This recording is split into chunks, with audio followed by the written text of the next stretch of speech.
Well, good afternoon, ladies and gentlemen. You are very welcome to the second match of the game. It is the tour series between Uganda under 19 and Tanzania under 19. Earlier on, we had the toss. Let us look and see what happened during the toss. Good afternoon and welcome to the second match of the tour series between Tanzania under 19 and Uganda under 19. We are here for the second match of this tournament, and I have the two captains here with me. Jimmy, the captain for Uganda under 19, and Jennifer, the captain for Tanzania under 19. I also have the match umpire here, Kamia Emmanuel, ready to conduct the toss. Jennifer, you have the coin. Please give it a flip. Heads is the call, and heads is on top.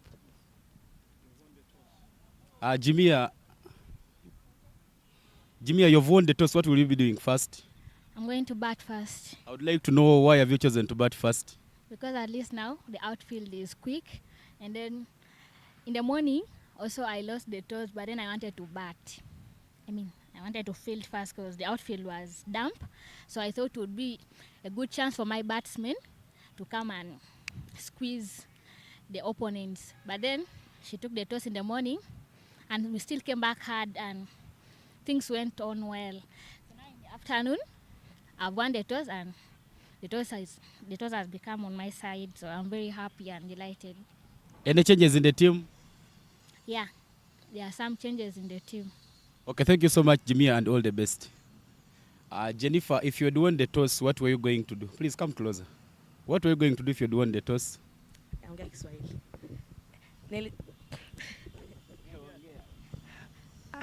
Ningefanikiwa kushinda tosi ningeenda kubeti, lakini nimeshindwa tosi, naenda kufield. Lakini nitajitahidi, nitafanya vizuri kwa sababu mechi ya asubuhi ilitokea baadhi ya mistake, but tutakava. All the best in your match. Okay. Well, ladies and gentlemen, that is the news from the center. Uganda under 18 has won the toss and they have opted to bat first. Well, ladies and gentlemen, you heard it right from the middle. The captain for Uganda under 19, Jimia Mohamed Abdallah, winning the toss and opting to bat first. Right at the toss, she said that if she had gotten a chance to win the toss in the morning game, she could have batted first. Because when the game was starting, the outfield was a bit slow. Yesterday, we had a bit of a rainpour here in Lugogo, Kampala, Uganda. And she anticipated a very slow outfield. That's why she saw that maybe batting first would have worked for her.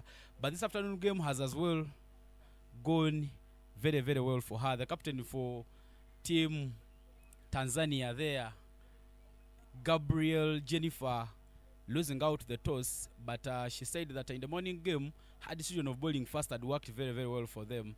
But they ended up losing the game because of a few mistakes here and there. Ladies and gentlemen, my name is Sajab Ivan Cyprian, and just shortly we shall be coming on with the live comment of the match. I'll be joined in by Alijuna Fortunate and Dennis Musali to take you through the proceedings.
Well, ladies and gentlemen, as we get close to looking at the starting lineups of the match, the two umpires have walked on Emmanuel Kamia alongside Oyuji Simon Peter, son of the soil.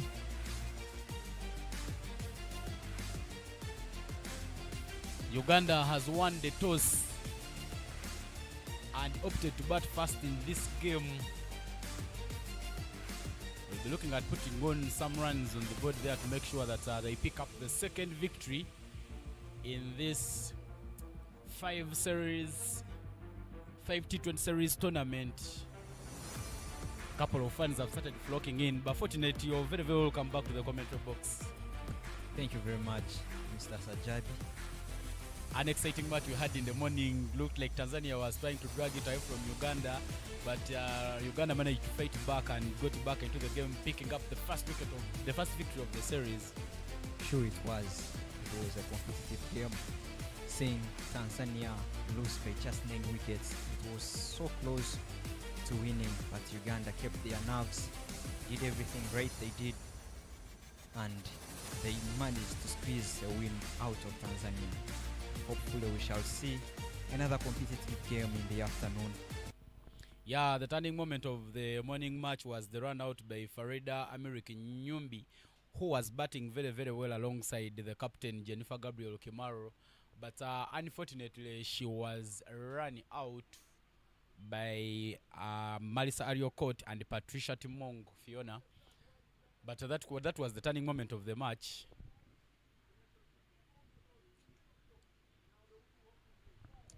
There we get set to commence. 2 batters walking on to bat for Team Uganda. The captain has off Jimia Mohamed Abdallah, walking on alongside Shadiana Wilime Glingish. Shadiana Wilime Glingish in the first game she batted 1 down. She came in at number 3, scored a total of 19 runs after facing 32 deliveries. And Jimia left a bit early. She scored only 7 runs from the 20 balls that she has faced. But this time round, Gilingish Nawulime has been promoted to open the batting there for Team Uganda. What do you make of these two batters who have just worked on for Uganda? I can say the combination is good. We saw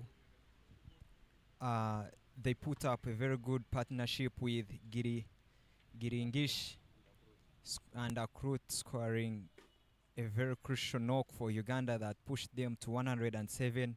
Now Giringish, having been pushed to the top of the order, hopefully she will do an impact in the power play when less fielders are outside the 30 yards.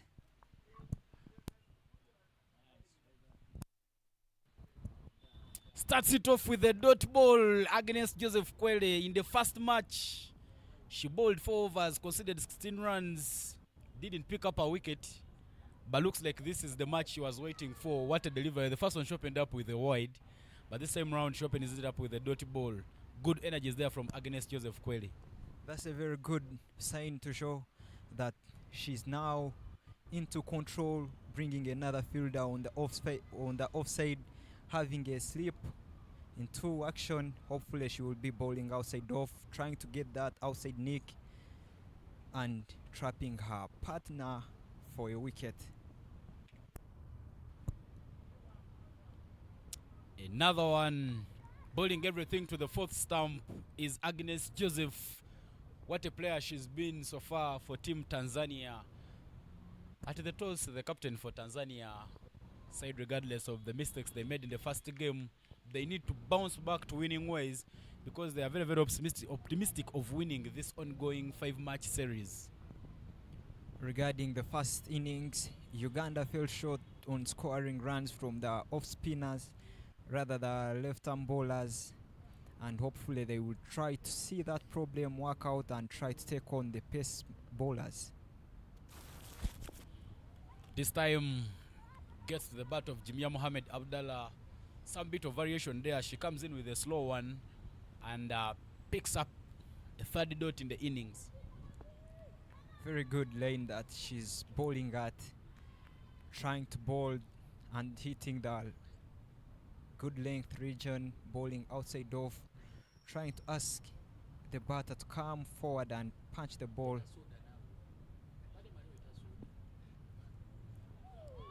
Another good spell there from Agnes Joseph. 4th dot of the innings. Brilliant spell, I can say, really brilliant. Nothing loose, everything is right on the money, and she's so far moving well. Jimia needs to do something odd, needs to do something unusual and try to get the ball off her guard and score some runs for Uganda.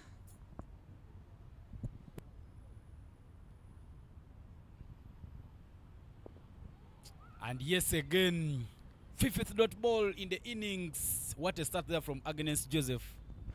And you can see pressure is mounting for Uganda batters, trying to fix a run where it isn't, and very good for Agnes. So far 5 dot balls, we can say it's a very good start in the power play. Very good piece of bowling. Uganda doesn't need to be on pressure. If it's a dot ball, if it is a dot, let the maiden go. That one is pierced into the gap. There is protection at third man, but the fielder is standing wide, and Uganda picks up the first boundary in the match and in the innings. It was a good setup to do, but the ball didn't carry to the slip fielder, though she was placed in the slips. It manages to beat her. It was really played on merit, and Uganda manages to get 4 in the first over. Very good start for Tanzania and for Uganda in the first over. Hopefully things go well for Uganda. Yeah, Jimia Mohammed trying as hard as she can to make sure that she squeezes up a boundary there for Team Uganda to make sure that she doesn't give Agnes Joseph a maiden. To bowl the second over there for Team Tanzania, Zakia Ale Bewe. In the first match, she bowled 3 overs, picked up a wicket and conceded 17 runs. Could be looking at replicating the good performance she had in the first game.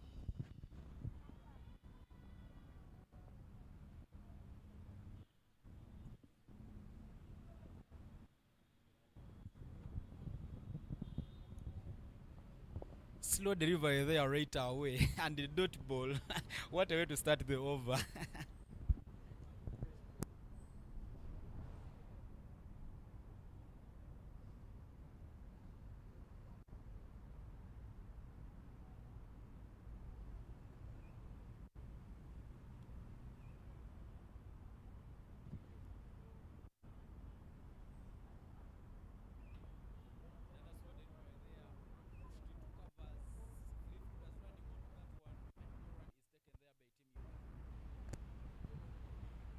Me, I might say it is her pace, not just a slow ball.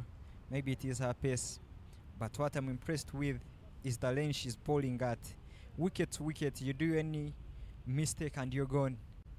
And she has Giringishi on the back foot. Another one pitched outside off stump, beats the edge of Giringishi's bat, and a third consecutive dot ball there from Zakia.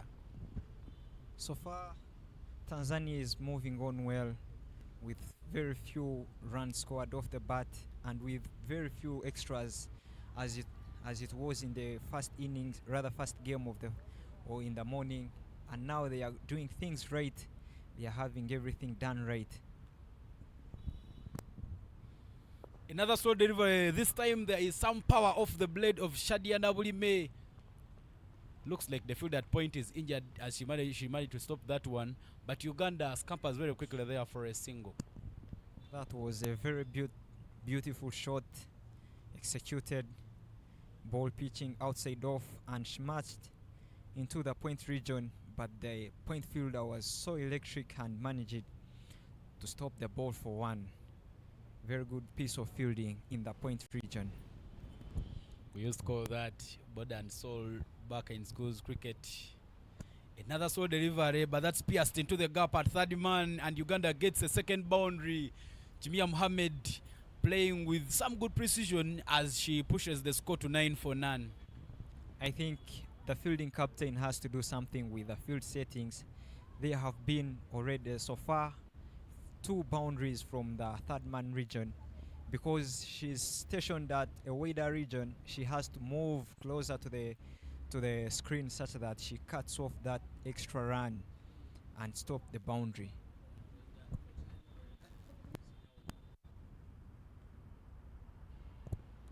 Indeed, she needs to make sure that she stops that boundary. Oh, beats the outside edge. Jamia Mohammed very, very disappointed that she couldn't get her blade onto that one. She's one of the players who play those balls that are dropping outside off stump very, very well, but that was a bit close. End of the second over, 9 for no loss is the score.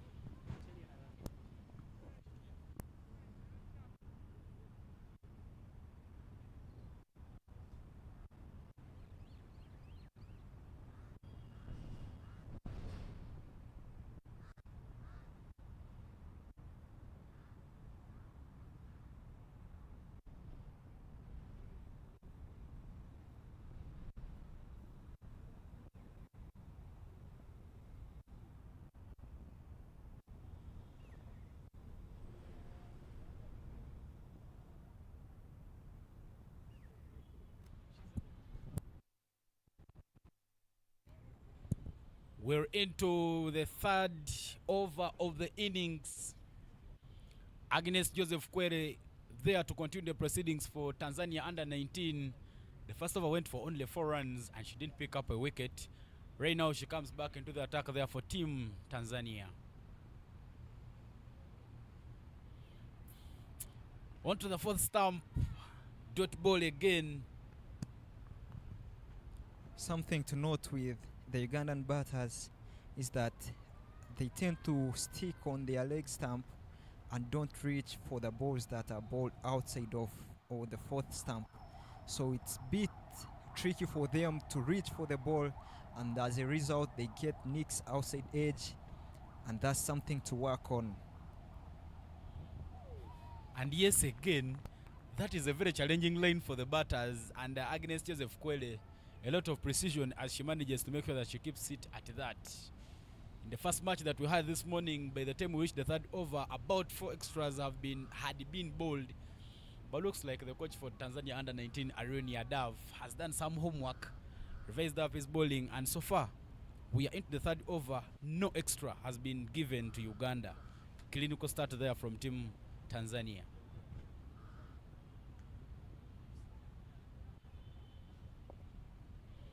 Soft hands to point area. Uganda picks up a single.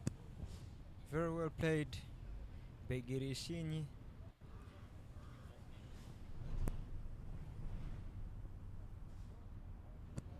Very well played by Naulimi, and she manages to get 1 run off the offside, and it was perfectly placed. Very quick single taken.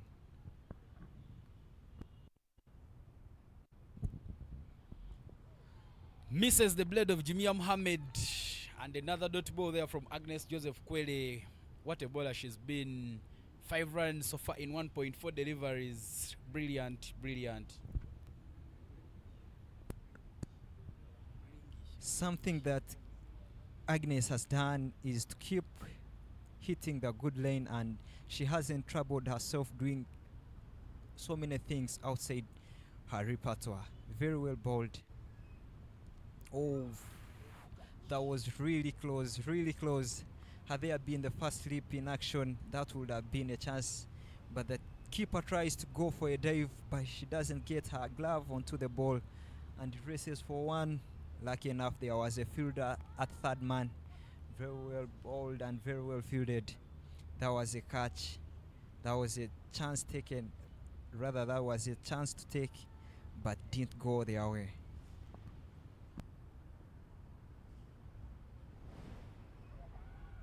Some loud appeal there, but not out is the call from the umpire. 2 runs coming off the second over there by Joseph Kwele, and 11 for no loss is the score after 3 overs. Gilingish Nabuli Meshadia with 2 of 8, and Jamia Abdallah 9 of 11. But looking at this match,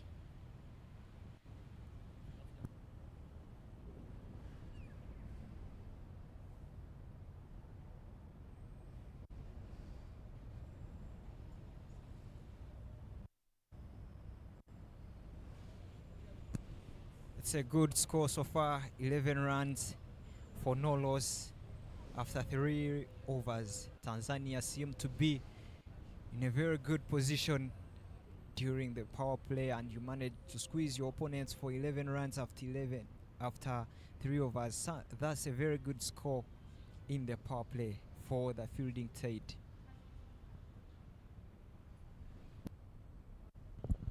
Zakia comes back and Jimia Mohammed manages to pick up a single very, very quickly there at covers. That's something very good to note, that Zakia is not trying to do so many things. He's just bowling everything outside off and has situated her fielders on the offside and asking the batters to calm down and reach out for the ball.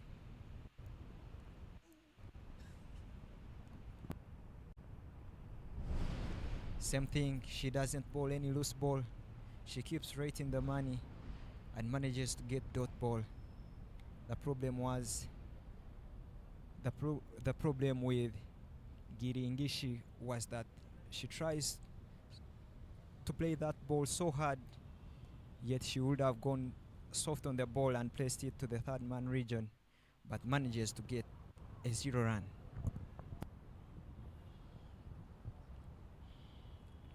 This time, the first extra of the innings comes up.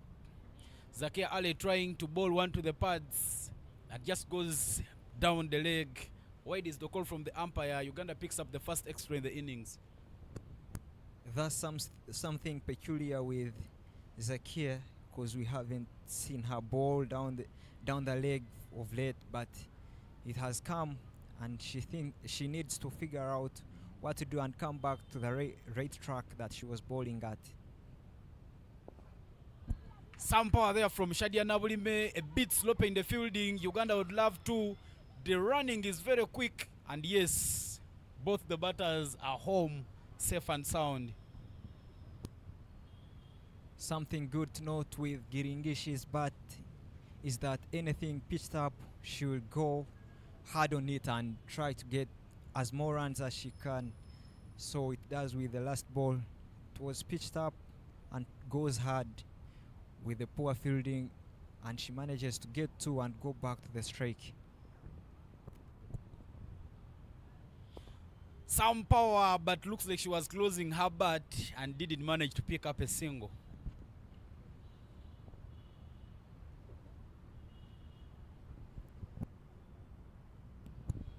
Zakia Ali coming in to bowl the last 2 deliveries of her spell. She has considered so far 9 runs in 1.4 overs. But what a start there for Team Tanzania. They have been very, very clinical at this point of the innings.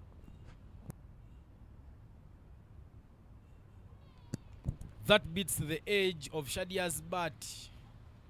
She tried to go there with some intent, but didn't manage to get some bat onto it. During training, most coaches will tell you that if you're to play anything outside leg, outside your off stump, you have to align yourself into the ball and keep eye contact. You don't have to go hard onto the ball, but it's all about timing, of which Giringishi is doing the opposite. She just... Yeah, a bit sloppy there in her foot movement, but that dot ball ends the 4th over. 15 runs so far on the board there for Team Uganda. 15 for no loss after 4 overs is where Uganda starts at the moment.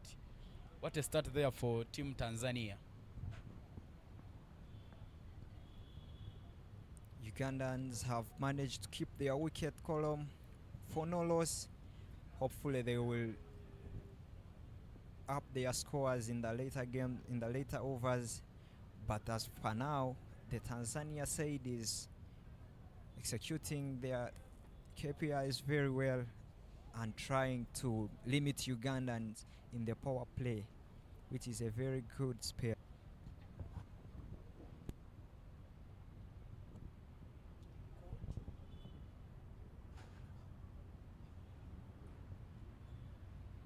There is a change in the bowling attack there for Tanzania under 19 as the captain herself, Jennifer Gabriel, comes into the attack.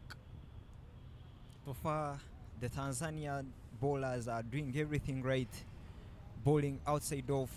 I think there is no need of having a deep fine leg because you're bowling outside off. And yes, again, another dot ball. Disappointment there on the face of Jimia Mohammed as he believes that could have been wide, forgetting that there was some foot movement from her. And whenever you move, also the wide lane extends. This time round, she gets the baton to it to the fielder who is wider. Pick up a bit sloppy, but Uganda picks up only 1 run. No first time pick up there from the fielders. One of the things they should be working on to get that first time pick up, because every time you do a fumble on the boundary, you give your opponents a chance to get another run. With the lane that she's bowling out, I would prefer for the deep, I would prefer the point to move down onto the boundary, and instead of having a deep fine leg, bring the fine leg in, because the lane you're trying to bowling outside off and giving the batsman arm, you need to cut out that boundary instead of a cut shot. Soon as she collects the line, she picks up a dot ball.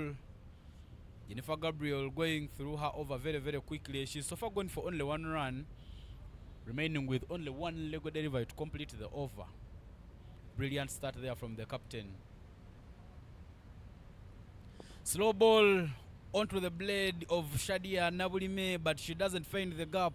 1 run coming off Jennifer Gabriel's first over. End of over number 5. 16 for no loss is the score. Jennifer has proven to be so important for Tanzanian side. You remember the last game she played in the morning, she was very good with the bat, playing not out, and now she's executing well with the ball, very well bowled and very well batted in the former game. I hope she will continue doing the same. A new bowler comes into the attack from the Ginger Road side.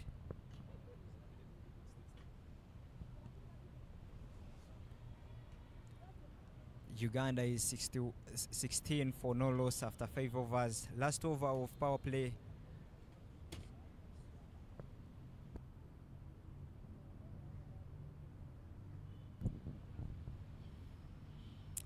New bowler there for Tanzania under 19, Farida Amiri. Starts it off with a dot ball. Great start. In the first match, she bowled 3 overs, considered 28 runs, a bit expensive. Picked up only a wicket. I should be looking at keeping it a little more tidy in this game. But she was good with the bat as well. If you remember the last game she played. Height.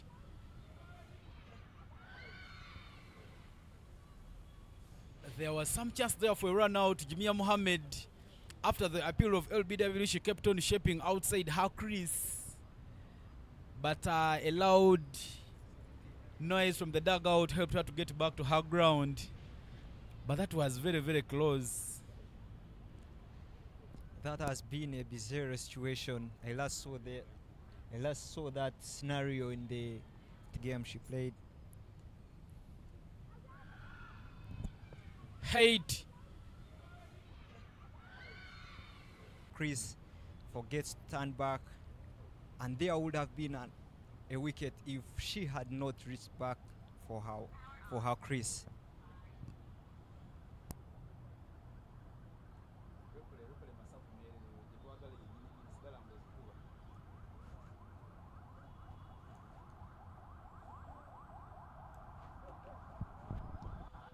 Movement onto the pads, and yes, just like in the first game, Jimia Mohammed Abdallah went out LBW. She keeps it again, and yet again she goes out LBW. She has to work on her straight bat technique, because in this scenario where the ball is bowling straight to the stumps and you go across the lane. That's not a good cricket.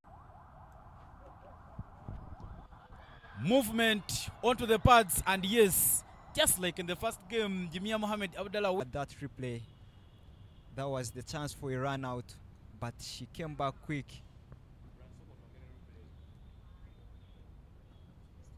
Uganda 16 for 1 after the dismissal, which was very loose.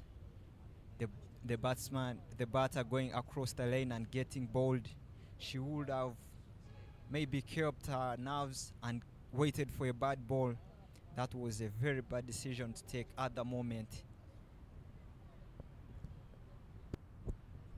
Replicating her top performance in the morning game, Akurut Asmin will be the new batter. In the morning game, she had a good innings, 33 of 36. And yes, she comes again to bat for Team Uganda. These two, Akurut Asmin and Shadia Glingish, had a very brilliant first match as they had a 50 runs partnership in the morning game. Now Asmin comes in. Starts it with some power, but there's protection at covers and no run is taken. But what a start there from Farida Amiri. She so far bowled 4 dot balls and picked up a wicket. Brilliant start.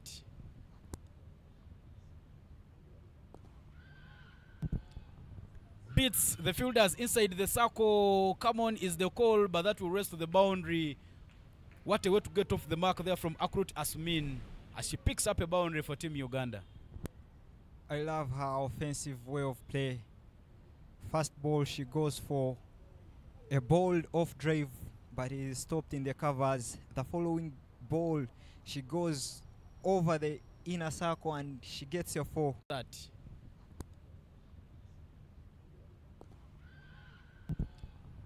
Beats the fielders inside the circle. Come on is the call, but that will covers for 4. Beautiful shot. A dot ball to end the over.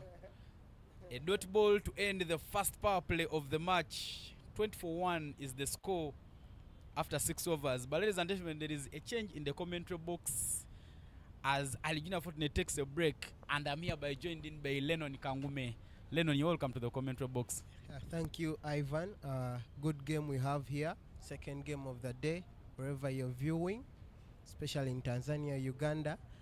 We're done with the power play, 20-1. The captain is gone for Uganda. Uganda will look to pick up things, get on proper with their innings, set a good score. As the Tanzania under-19 team also will have fight back and get their first win of the series. Jennifer Gabriel back into the attack for Tanzania. Some big swing there from Shadia. Nothing coming off it. Yeah, close to that ball. You could hear the shouts from the field. It's been proper bowling. A lot of deliveries close to the wide mark line. The foot movement for the Ugandan batters.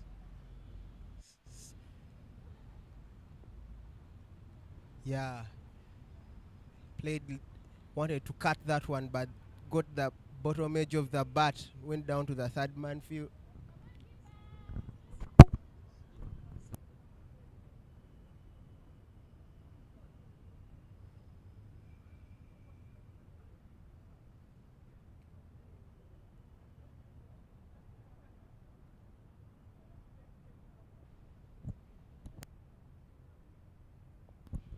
This time round, she manages to work it round the pads, and yes, backwards of the square, Akurut Asmin picks up a second boundary on her name, and yet another boundary for Team Uganda. Yeah, Sumin playing the aggressor role right now, at a strike rate of 200. It was a shot. If you could get the replay, you could see that he picked the ball from almost the 50th stump. Played that. Very good shot there.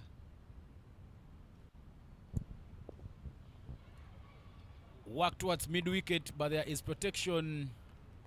Zakia there to collect up everything. I beg your pardon, that is Masawe there at mid-wicket. Make sure that she doesn't let the Ugandan batters run. Yeah, good mixture of shots there. Can block the ball, play those shots, you can keep there.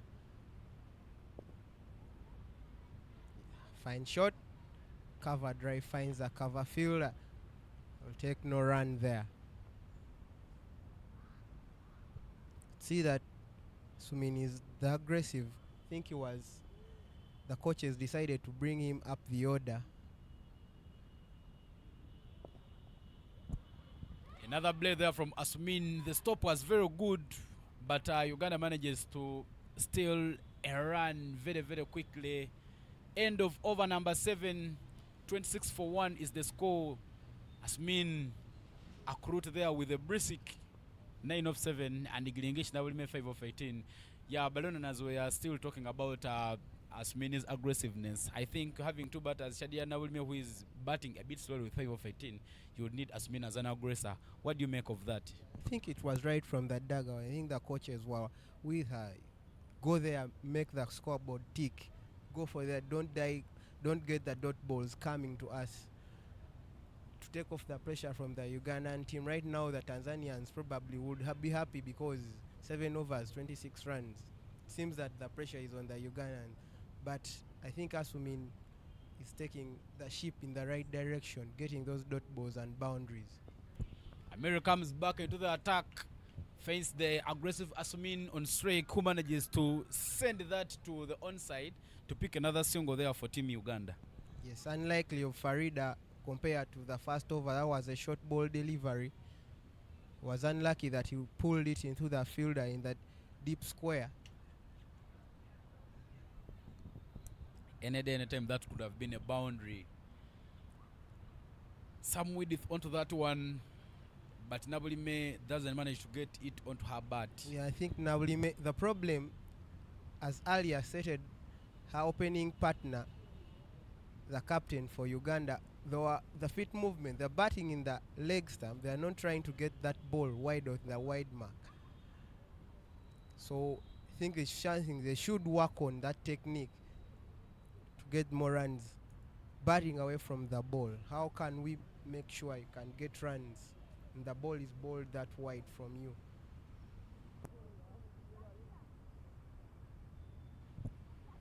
Yes, Uganda looking to get its second win after trying to get a proper set a target score. Bit of edge onto that one. There's protection at third man, but Uganda manages to pick up a single. Brilliant batting there from the two batters. They are trying to make sure that as much as they can, they keep the scoreboard ticking. In the first match between these two at the end of the 8th over, Uganda had 28. Currently they have 29 runs and they are still into the last over. In the first match, Uganda was 28 for 2 after 8 overs. Currently they are 29 for 1 after 7.5 where they were to complete the 8th over. So maybe Uganda in both games could be having a slow start to the proceedings and maybe take on the remaining overs. Yes. Farida Amiri coming in to deliver the last ball. Big swing, drops short of the fielder, goes for a direct hit, but good running. End of over number 8, 29 for 1 is the score. A couple of deliveries there from Farida Amiri. The batters, or when they strike that ball into the covers or the mid-off region, the ball tries to carry but it doesn't carry. Either the fielder is far away from the ball or wrongly misplaced, and that wouldn't carry at any time for the catch to be taken. 8 runs coming off Farida's first 2 overs. That's a brilliant start there from her bowling. But the captain for Tanzania under 19 will come to bowl a third over. No, she's giving out the ball actually to bring in a new bowler into the attack from the shell end. Probably she's decided to preserve some for herself later.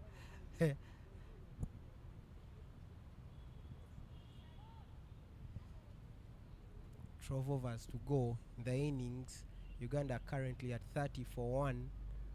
Gringish has 7 runs off 22 balls. I think she will start looking to get some runs for their team otherwise. And Tanzania look at trying to getting a spinner into the attack, Josephine Ulik. New bowler there into the attack, Josephine Ulik Shirima.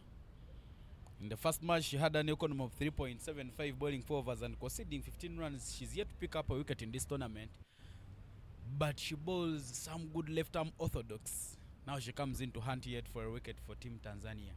Starts off with a short ball, but it was turning away, missed by Shadia Nabulime. Yeah, the feet movement once comes in again.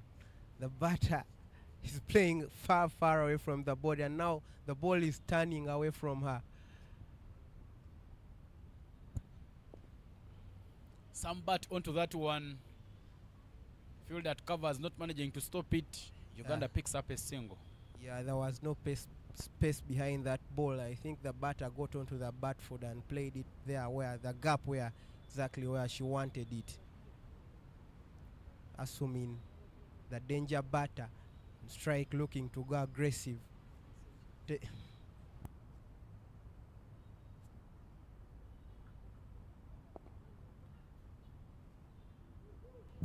Gets a gap again. They would love to go for 2, but no. What a throw there from the captain. Beg your pardon, that's not the captain, but it's one of the fielders there for Team Tanzania.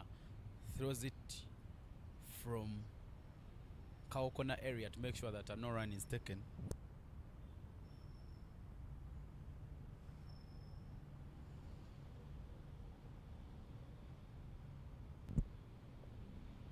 No power onto that one, but that was there for the hitting. But Uganda manages to get another single. Yeah, sweep shot comes into play. That one bowled onto the pads, full delivery. Gringish, good onto the pads. Apish drops short of the fielder. Uganda picks up a single. Singles, Uganda working in singles right now, but if they keep there, they keep delivering, ticking the scoreboard, I think they will get themselves set. But Gringish needs to get going because she has been there since opening of the innings.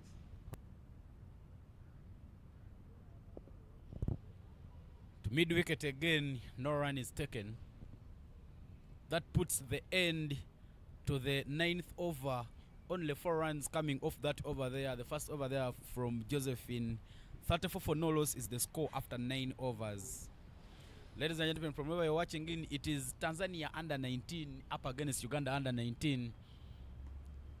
It's a practice tournament where 2 teams are getting ready for the under 19 World Cup qualifiers. A tournament which will feature 14 teams next year in Rwanda, Kigali. Uganda having won the toss in the second match of the day. They opted to bat first. Current partnership there, 18 off 21. Shadia with 5, Asmin with 13. But slow bowling. But a slow bowler is introduced into the attack yet again for Team Tanzania. Maria Lucas starts off things there with a wide delivery.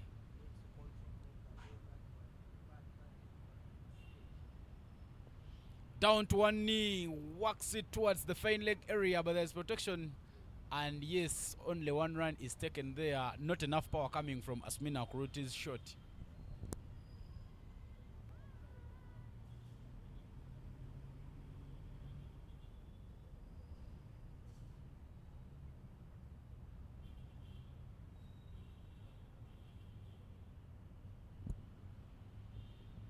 And again misses it. That hits the pads, but Uganda will still take a run. Uganda has consistently kept on milking runs.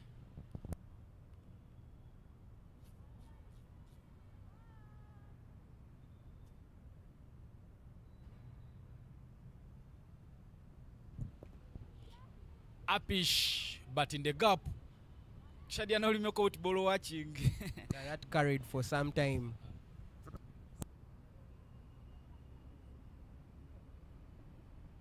My microphone is.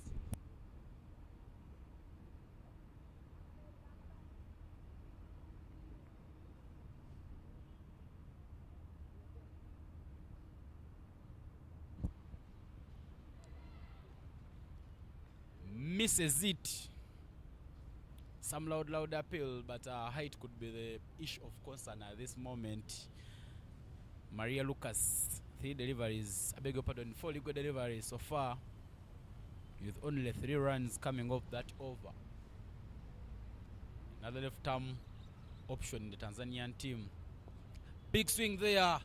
That will find the gap and beat the fielders racing to the boundary, but not enough power onto it, and Uganda will pick up only a single. It's good stuff there from the fielder who picked up that one. First stop the ball, the first basic of fielding. Don't allow it to go, and very good throw, but very good running between the wickets, between the 2 batters there for Uganda. Almost reaching the halfway line with 1 ball to go. Another one worked down. One of the batters caught ball watching. A direct hit misses the stumps. Uganda will pick up 2 runs, but the intention was very clear. Try and make sure that you go for a direct hit there from the captain. Unfortunately, the risk does not pay off as Uganda picks up 2 runs. End of over number 10. We are halfway done with the innings, and 41 for no loss is the score for Team Uganda. And survive and a run out scare there for a moment. Another one worked down. One of the batters caught ball watching. A direct hit miss. They managed to take the single. Fortunately, that was scare. And I think that scrum down to get back into our crease line had brought her, I think, a wrist or shoulder problem to that Asmin. But we hopefully she gets back, she heals, and she will survive.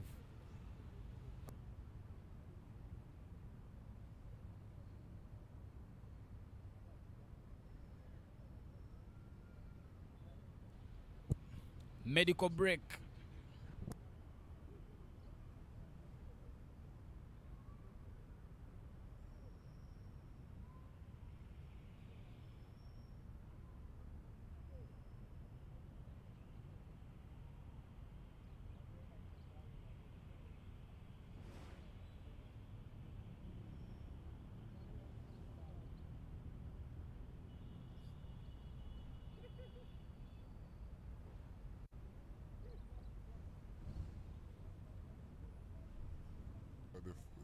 The last game she played.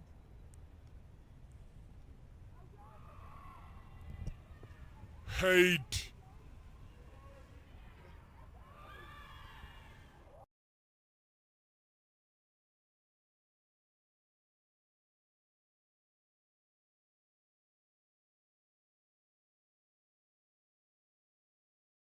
Yeah, you're not missing anything, our viewers. We are into a medical break, which is actually done.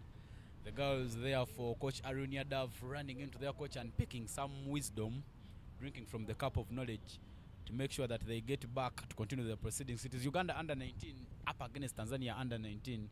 Uganda has won the toss and opted to bat first in this one.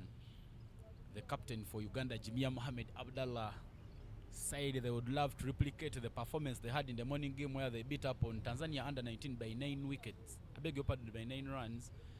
They could be looking at replicating that good performance. Also, the captain for Tanzania acknowledged that they made a few mistakes that costed them the first match, but they have a chance to fight. 41 for 1 after 10 overs. Lennon, I think this is the time where Uganda needs to be taking risks because they have resources. Let them take the risks to make sure that they still get triple digits. Looks to be defendable for them. Yes, you're right, Ivan. Uganda needs to get going, needs to get that scoreboard ticking regularly, get singles, get some boundaries, do something, get a good score. Chance for a wicket, and yes, stumped. Shadia Nabulimwe there being trapped by the bowler. She moved her feet and went out of her ground, and Tanzania picks up a second wicket. Yeah, for a moment you could clearly see that she wanted to get down the wicket out of her crease line. She got into two minds and actually got stuck in between there. The wicket keeper collected carefully and just put off the bails, but it's a good wicket for team under 19 Tanzania.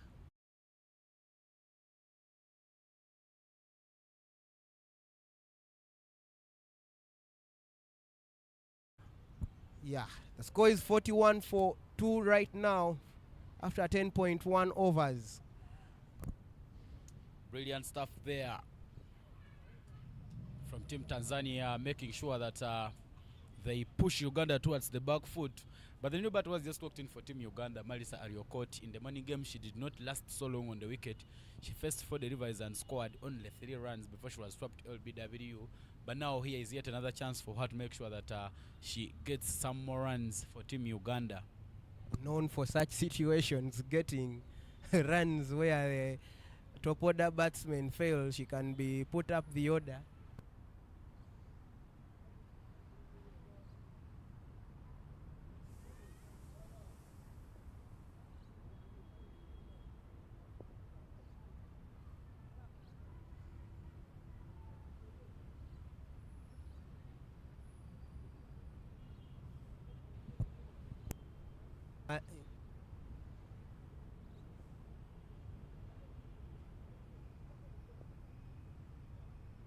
Walk down the square leg area, and Marisa Ariokot gets off the mark. Very, very important there.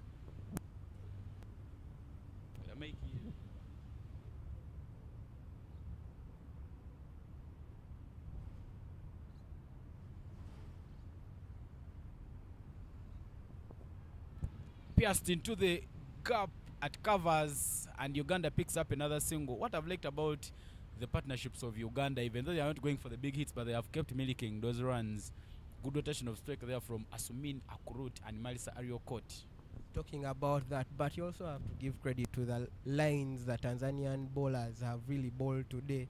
It has been hard for Ugandans to take those boundaries, take them on. It's a wide ball. Indeed, talking about the lines there from Team Tanzania. In the first match, they gave out 27 extras. So far, we are into the 11th over, and only 4 extras have been bowled. Soft hands from Marisa Ariokot, and they run very, very quickly for a single. And go there from Marisa, a shot which has been played on regular basis today.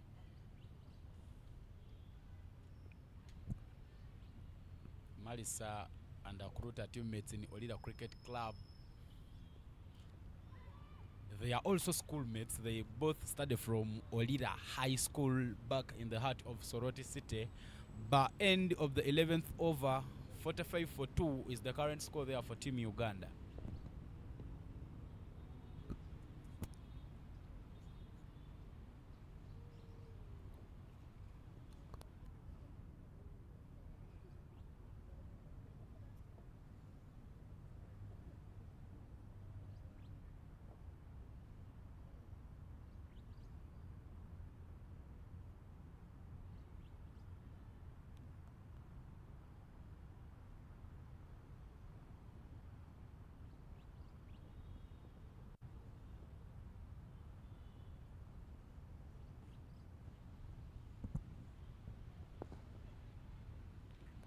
Lucas comes back into the attack.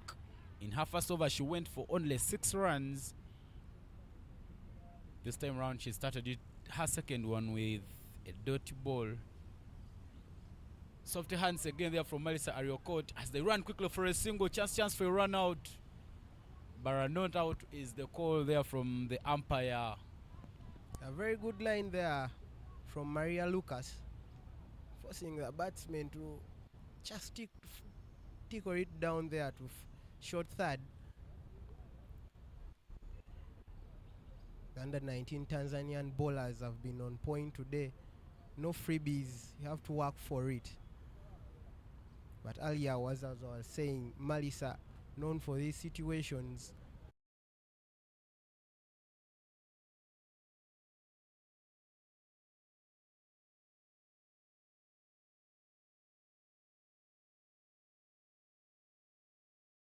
Game against Wanderers here exactly at Lugogo Cricket Oval.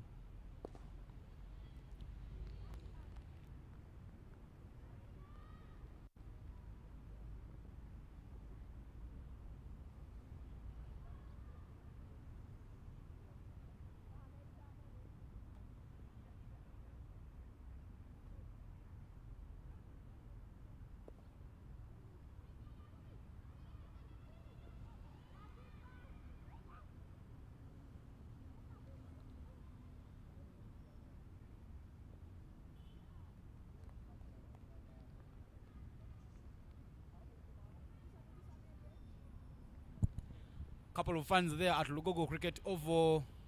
Akura Musubuga, who's played for Uganda under 19, has come to watch this one. Big swing there. Malisario Court going so hard on every delivery. The sound of Herbert is sweet, but there's protection in the deep and she only picks up a single.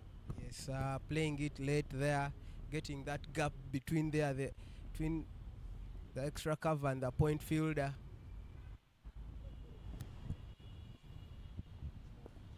Big swing, but that is sailing. Boom. One bounce for 4 runs. What a shot of intent and power there from the aggressor, Asmin Akurut, to pick another boundary there for Team Uganda. Yeah, that score brings up the 50-up mark for Team Uganda. But talking about the feet movement for Asmin, before that delivery was delivered, standing.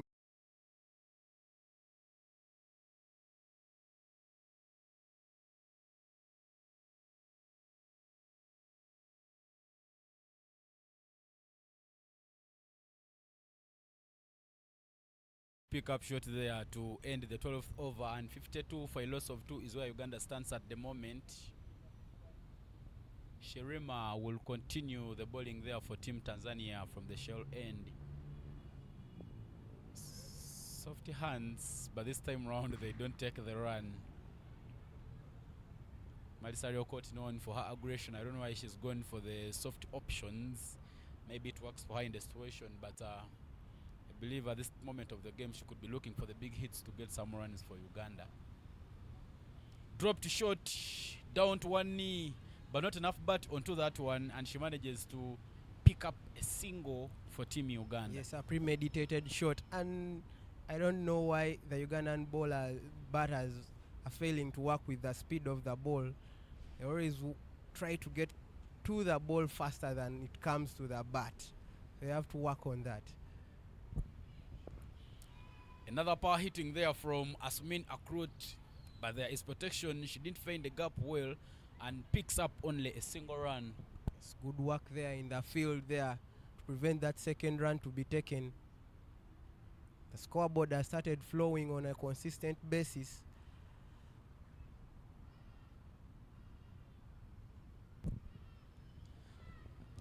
A bit of width onto that one, pierced into the gap, racing to the boundary.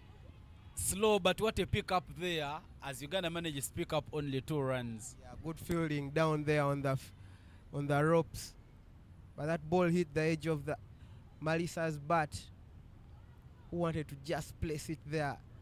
Got lucky because it carried for a distance there. Managed to get that gap get past that short third fielder. Short third fielder now brought in a bit straighter to make sure that she doesn't allow them to get another run in that area. Premeditation there from Ariokot. Malisa, as she just knows that the field has been brought closer, she doesn't attempt the same shot because she risks giving out a catch. Dropped far wide and the wide should be the call from the umpire. Lack of control from the bowler. No, but I believe it was the intention because if you have the shot third who is standing a little bit wider, give it length, so if she goes to place it into the gap, maybe she could give out an easy catch. And I love the way Malisa looked at it all the way, showing the umpire that this was really a wild one. A bit of uncalled throw there from the Tanzanian fielders, and Uganda picks up a single to end the 13th over. 58 for a loss of 2 wickets is the current score here at Lugogo Cricket Oval.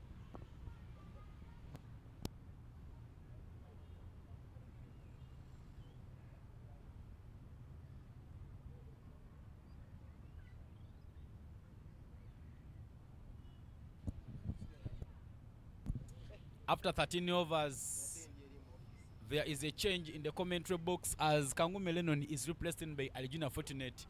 Fortunate, you've been sitting just right there watching proceedings. What do you make of the performance so far for Team Uganda, and what awaits Team Tanzania in this match? I would say the batters, Uganda batters, have really done a very good job in the second game after conceding less runs, after scoring less runs in the first game against spin, and now we are seeing very good shots are coming. Attacking shots are into action against the spinners this afternoon, courtesy of Asumini, who has been so aggressive with her bat. New bowler coming in there for Team Tanzania did not play the first game.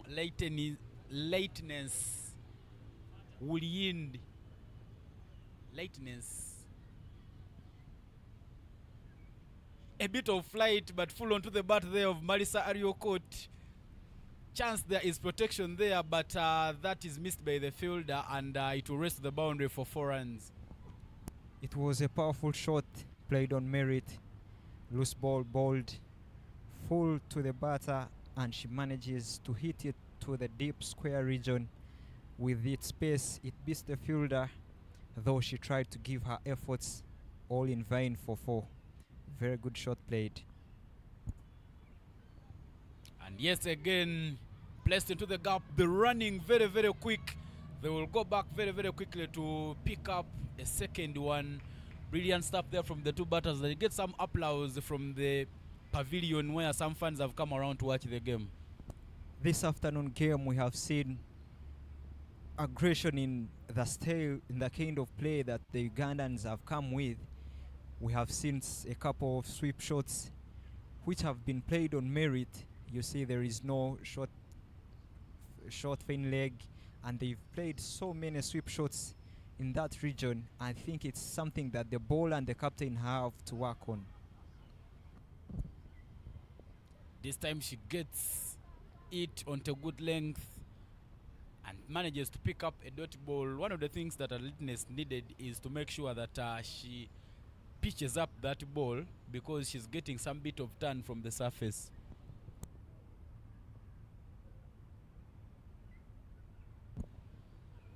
Soft hands, the running very quick. The throw goes to the right end, but Marisa Ariokot very, very quick there to make sure that she completes the run for Team Uganda. That's very good piece of fielding from the Tanzanians. Again, credit goes to the fielders and the bowler who has just stopped that power ball that has come to her and managing to stop another run.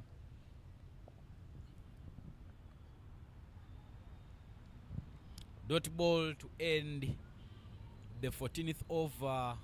7 runs coming off Lightness's first over. 65 for 2 is the current score after 14 overs. Uganda, they are cruising at a run rate of 4 per over. They need to make sure that they up that run rate a bit, because in the first game to get the 107 runs, they scored it at about 5 every over. So in this match, they need to make it at least 6, because I believe when Tanzania walks on to bat, they will put up a fight. But Josephine Shirima is the bowler there to continue the bowling for Tanzania from the shell end. Josephine has been so economical for Tanzania, having bowled very good lanes. She's so crucial at this moment that she's not giving away loose balls and asking the batters to play with alongside having just one fielder or at the deep extra cover region, and she's bowling outside the wickets with that ball that is turning away from the batter, asking the batters to play with the turn but not against the turn.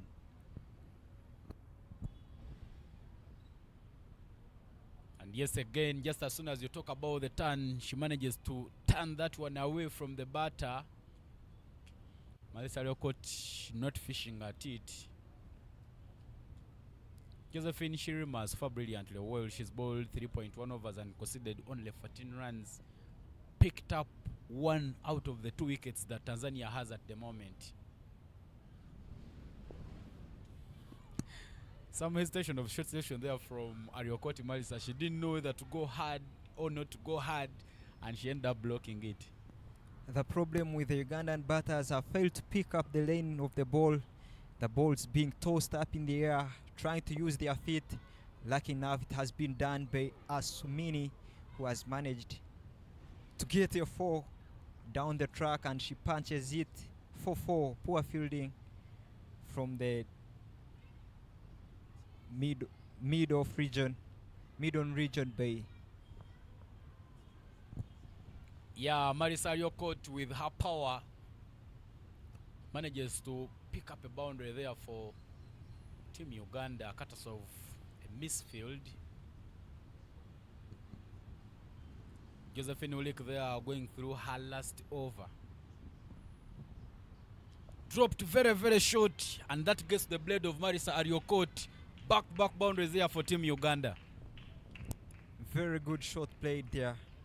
She just picks the short ball and moves back slightly and manages to find the gap between the deep fine leg, deep square leg, and the deep mid wickets, and manages to squeeze the gap and get a 4. Beautiful shot to watch. Another one there, cutters of soft hands. This time she plays it towards its turn, and she manages to run very, very quickly there to pick another single for Uganda. I like the way how Melissa has played out the left arm bowler who has been turning the ball away from her. She managed to play balls on merit. Down onto one knee looking for the gap, but there is protection at deep square leg, and Uganda manages to get only a run. That was a very good over for Uganda, managing to get 2 boundaries from that last over. That was very good of the Ugandan batters, courtesy of Melissa and Asumini, who have had a very good partnership so far, trying to push the Ugandan side to a triple score. Very good job.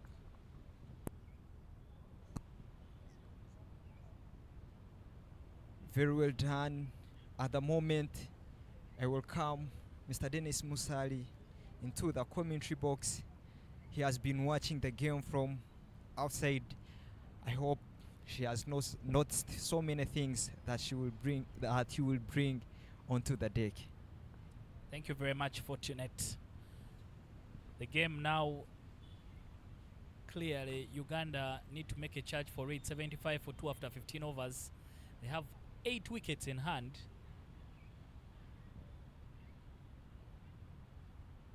That means that with 8 wickets in hand, they can be able to, take a lot more risks. Asumina Kroot has been in for quite a while, 25 from 22 balls. And she's got good company from Melissa Arioko, 24 from 21. They can take a lot more risks since they have 8 wickets in hand and try and chase a big total. They scored only 107 in the first game. What would you say in the changes that have been coming about? In the first game, there was a low score against Spin, but in the later game, in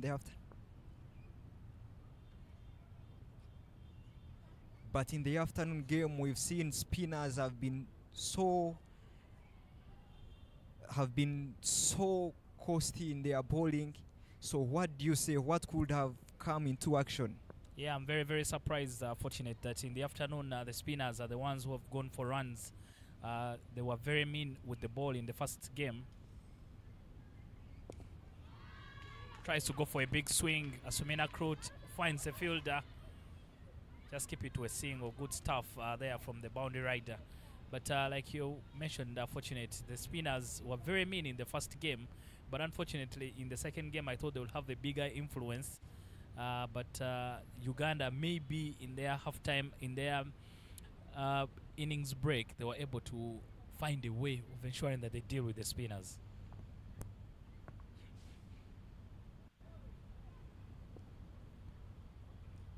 Very good cricket. Very good cricket. Every ball at the moment for the Ugandan side is being converted into a run, which is a thing that we want to see at this stage of the game, where the last 4.2 overs are so important for Uganda to score and try to go big and increase the score. Yeah, you can see there the commentary box. Shout out to the cameraman who's been able to pick us up. We're having a good time watching the future stars. Another wild swing across the line. Yes, a no call between Malisa and Asmin, but Malisa with the intent to try and pick up a single. You can see Malisa very, very animated because Malisa has experience of playing with the Victoria Pearls. So she's the senior member in this situation. The Victoria Pearl Stars, the girls from Ginger, all of them featuring for Ginger sides. Stephanie Nampina, Immaculate Naksuilita Musamali, and the sister Susan Kakai. Very good shot again from Asumina Krut, but they'll just get a single. Something I've noticed here about the Tanzanians, fortunate, their field settings very, very good. Another lot of Victoria Pearl Stars. This time the Soroti contingent, Proskovia Lako, Fiona Kulume, Esther Iluko, and the rest also cheering on the girls. But fortunate, the Tanzanian players have very good field settings. Most of the times, the ball goes to where a fielder is.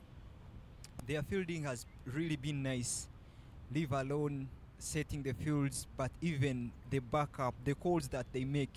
If the ball is thrown to the bowler, you find there is a backup. There hasn't been a ball that has passed through the fielders because they have really backed up, and their energy is in the field. You see them trying to push so hard, trying to convert every run that would have been into a dot ball, which is so good for them. I can say they are very athletic with their fielding. Yeah, very good awareness here from the young players. You can see again some of the cricket fans. Assistant coach of the Victoria Pearls, Deus Muhumuza, must be very interested in the young ones playing, because they'll be the future stars for tomorrow. Cameraman Brand, they are doing a brilliant job picking out people who are around the Gogo Cricket Oval. Agnes Kwele comes back into the attack from the shell end. Scores across the line. Asumina Krut. But Tanzania, with the way they are setting up in the field, those are very, very good signs of a team that is still very young. When you learn the basics at a young age, it's become second nature when you start playing senior cricket. Short mention. I love the way how Asumani is playing. How is the call, but the umpire says no, and it results into a dot ball. Yeah, must have touched something. Umpire looked like he wanted to give a wide. Then the appeal, I think, made him change his mind. But must have touched something on its way through to the keeper.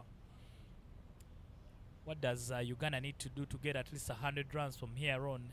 78 for 2. After this over, we shall have only 18 balls left. Uganda in the upper hand of scoring 100 plus, with the two batters that are in having an eye. Good offer there from Asumina Krut. There will be no chance for the extra cover to cut it off. Too much pace on the ball from Agnes Kwele. And Asumina Krut just puts enough bat behind that and races away for a boundary. She doesn't do so many things, if I can say. She just waits for a bat.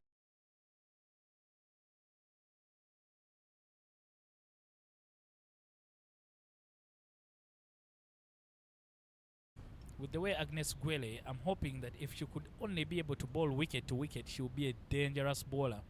But with the sort of pace that she bowls, anything she drops outside of stump becomes easy pickings for batters. All they have to do is just get enough bat behind the ball and to race away for a boundary.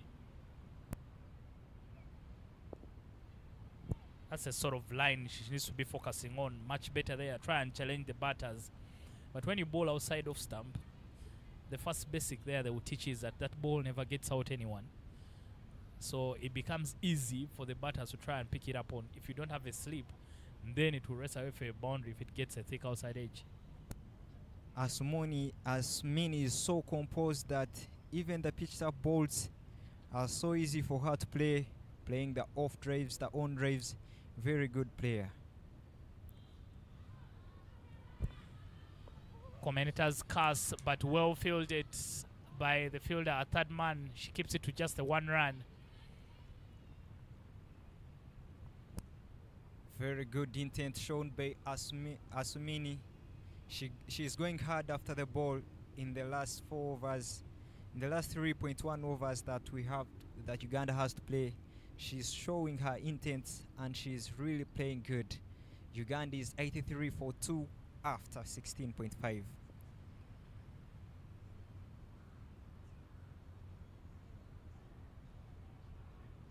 An innovative shot there, but she doesn't get the bat onto it, and the call is away from the umpire.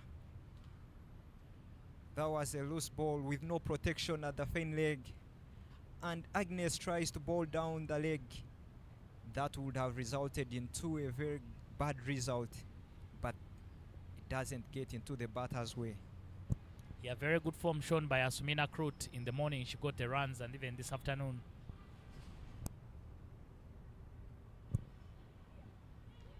Yeah, had a lot of hard work for the keeper.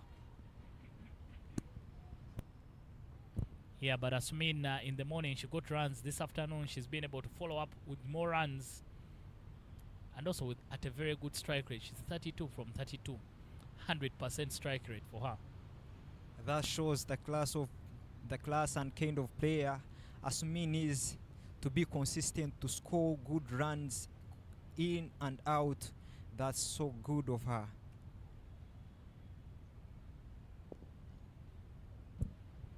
Good intent there about Malisa Ariokot to just rotate the strike. Very big over for Team Uganda. Pick up at least 8 runs off it. 86 for 2 after 17 overs, Uganda. With just 3 overs left for Uganda to bat, Tanzania have to do a very big work to do to limit Uganda at a score of 107 that they scored in the morning and failed to chase down. They have to do an extra effort to try and limit Uganda below 100 runs, such that it could be easier for them to chase down in the later. Yeah, you make a good point, Fortunate. If they fail to chase 107, that means they need to make sure they restrict Uganda to anything less than 100 for them to have a chance. Zakia comes into the attack, continues with her 4th over. She has just conceded 12 in her 3 overs at an economy of 4. Hit straight back to the bowler, but they'll just get a single. Hit hard there off the bat of Malisa Ariokot. I think this is a pair that Uganda needs to take them all the way. If they lose the wicket right now, then it could slow down their charge towards getting a very big total. They just need to make sure that these 2 batters can bat as deep as possible.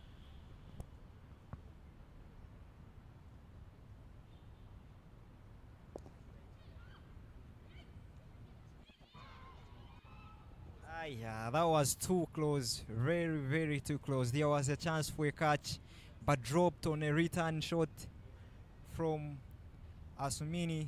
She was just dropped, and there was a chance for a run out, but it didn't come Tanzania's way. And Uganda still 88 for 2. Yeah, Zakia unable to take that enough follow through. But good plan here from Zakia. Clearly you can see she's trying to bowl wicket to wicket and not trying to give them any room to throw their hands at the ball.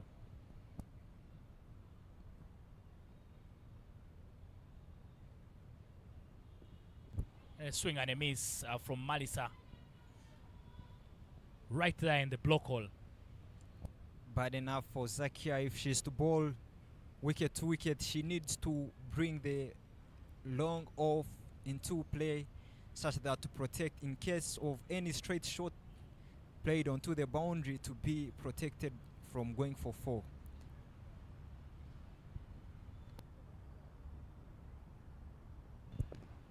Too high, but illegal delivery. The umpire doesn't think it's a no ball. 2 dot balls. These dot balls at the back end of the game are always like gold dust. And Zakia now trying to drag the game back in the favor of Tanzania. She's pinning down Malisa and Asmin. She has shown a very good character.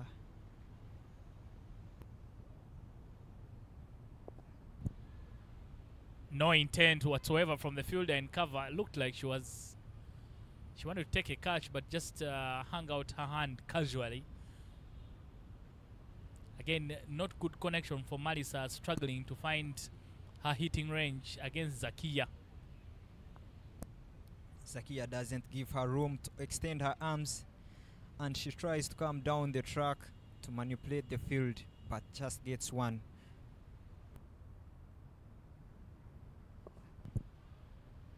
Clears her front foot leg there. Asmina Kroot finds the gap. They will think about a second. The throw not right on top of the stump, so allows them to pick up 2 runs. But a very, very good over there from Zakia. Just 5 runs coming off it for the Ugandans. 91 for 2 now. 12 more balls to come in the first innings of the second game. The first game, Uganda winning by 9 runs, but a very, very interesting game. Started off in the favor of the Ugandans. Tanzania was 30 for 6, but a very good partnership at the back end, dragged the game back and ended up being a very good contest. Tanzania running out of wickets with only 9 runs required. And for the second game now, Uganda won the toss, selected to bat first at 91 for 2 with 12 balls to go. Where will they finish? Agnes Kwele coming into ball from the shell end, a final over of this innings.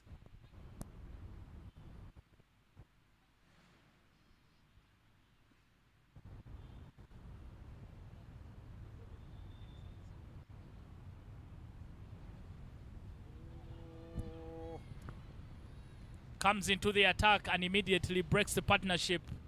Malisa Ariokot stuck on the wicket and she's dropped OBW. Uganda lose their 3rd wicket. They're now 91 for 3. That was the wicket that Tanzania needed just to break the partnership between Asumini and her partner that has just dropped. That was very good ball that was bowled. It was a direct plumb. She tries to go across to get a single in the mid-wicket region, but doesn't get the bat on it. And in the end, it's an LBW umpire's call. Very well bowled from Agnes Joseph. Yeah, I think Malisa there was caught in 2 minds and then just ended up doing nothing. Then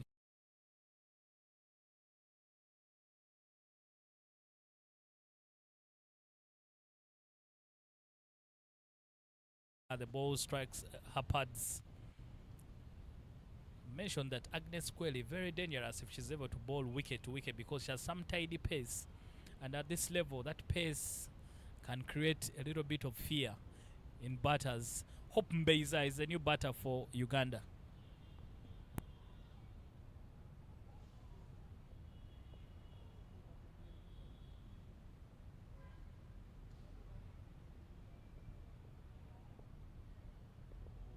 Plays on back-to-back wickets for Agnes Kwele. Hope Mbeiza will go back without troubling the scorers.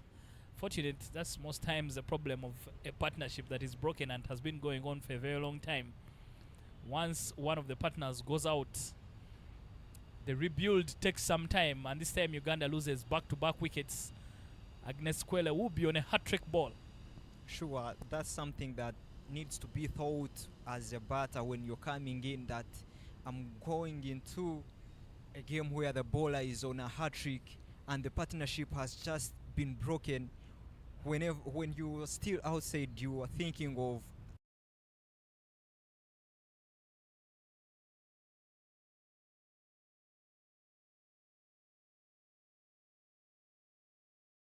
to her wickets, and there she departs for a 0. A new batsman, a new batter walks onto the crease, and Agnes is on a hat-trick. Let's wait and see. A left-arm combination, left-right combination, and it is immaculate into the attack.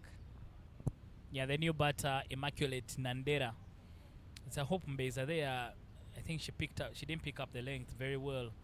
Thought it was a short ball, but wasn't that short. Just short of length. And then the option for her to go for a pull shot was the wrong one. The ball coming off her inside edge and then ricocheting into the stumps. Unfortunate for her, but she's still learning at this level. Very good player, the captain of the Ginger Cess ladies team. And she's, I must tell you, one for the future. Hat-trick ball for Agnes Kwele. Played very well there by Nandera, and they will scamper through for a single. I don't know if the Tanzanians realized that she was on hat-trick ball. Most times you set up a different field to try and scare the batter. Most times, even the fielders or the bowlers themselves, they don't think of the hat-trick ball.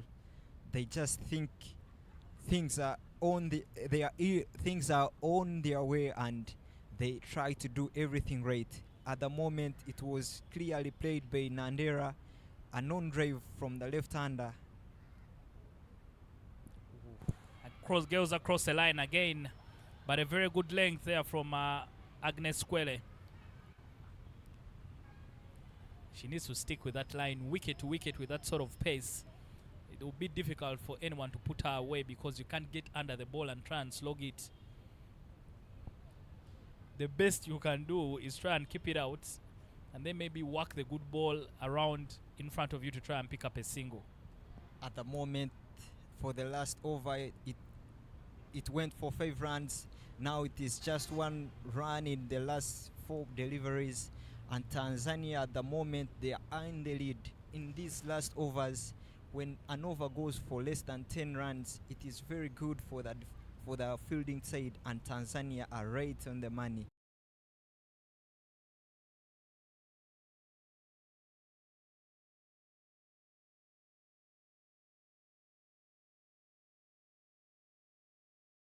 It's dark. That's the on drive. Ooh. Very good cricket all round. Good pick up and throw from the field at point. Unfortunately, her throw was off the mark, but a good backup there from the wicketkeeper as well. Body and soul from the Tanzanians in the field. Hit and run from Asumin and Immaculate Nandera. They are lucky to get away with that. 94 for 4 is where Uganda is, with the final ball coming up of the 19th over.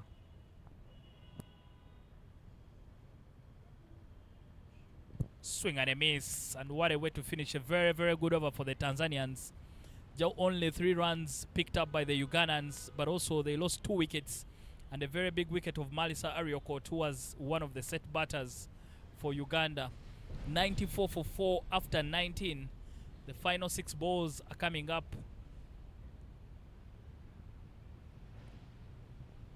The last game, Tanzania stopped at 98. Stopped at 98, chasing down 107 runs.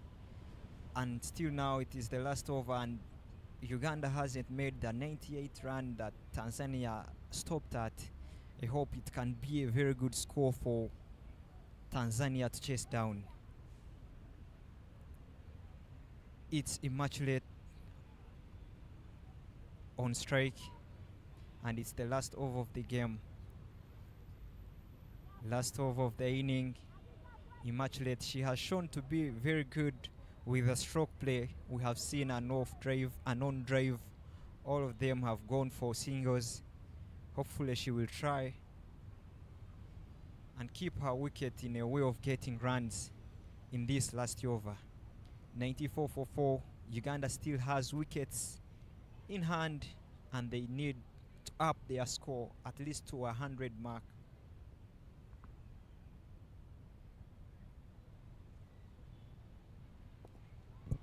Good swing of the bat there from Immaculate Nandera, and the ball will rest away for a boundary. Welcome runs for Team Uganda. Farida already under pressure. First ball goes for a boundary. That was the thing I was talking about. At this last over, you have to try and go hard because you still have wickets in hand.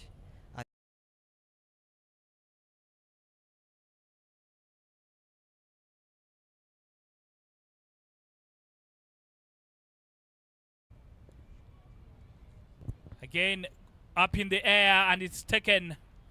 Uganda lose their 5th wicket. 98 for 4 is now 98 for 5. Farida with a good comeback, and this time she gets the wicket of Immaculate Nandera. Good piece of fielding in the cover region. Nandera, who has been on fire, departs for 6 from 3, 6 from 4. And a new batter, the names of Amongi Naomi, comes on into the attack.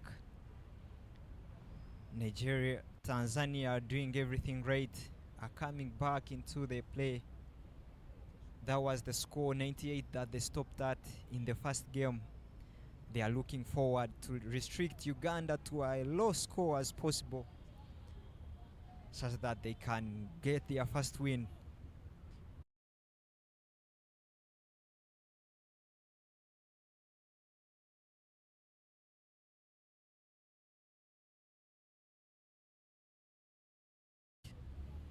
But Uganda lose their 5th wicket. They're now 98 for 5.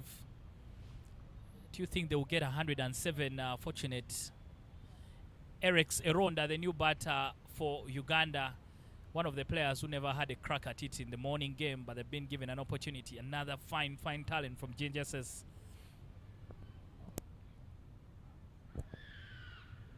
Swings for it immediately, Erix, but no connection whatsoever. Leg by is indicated by Emmanuel Kamia, the umpire. Very good last 3 overs here by the Tanzanians. Fortunate. They've hardly given away any runs. Apart from the boundary from Immaculate Nandera, they've been very tidy.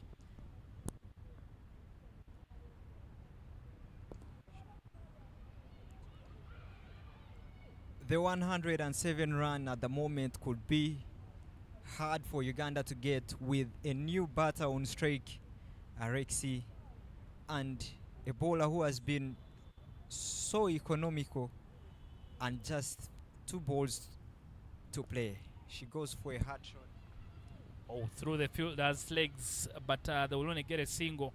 Some very fine fielding by the Tanzanians today. The boundary riders have been on top of their game. The throws are right to the keeper, so there's no chance of you picking up a second. They have very good arms, and they are accurate at their throws. Hopefully it's something that Uganda has to work on.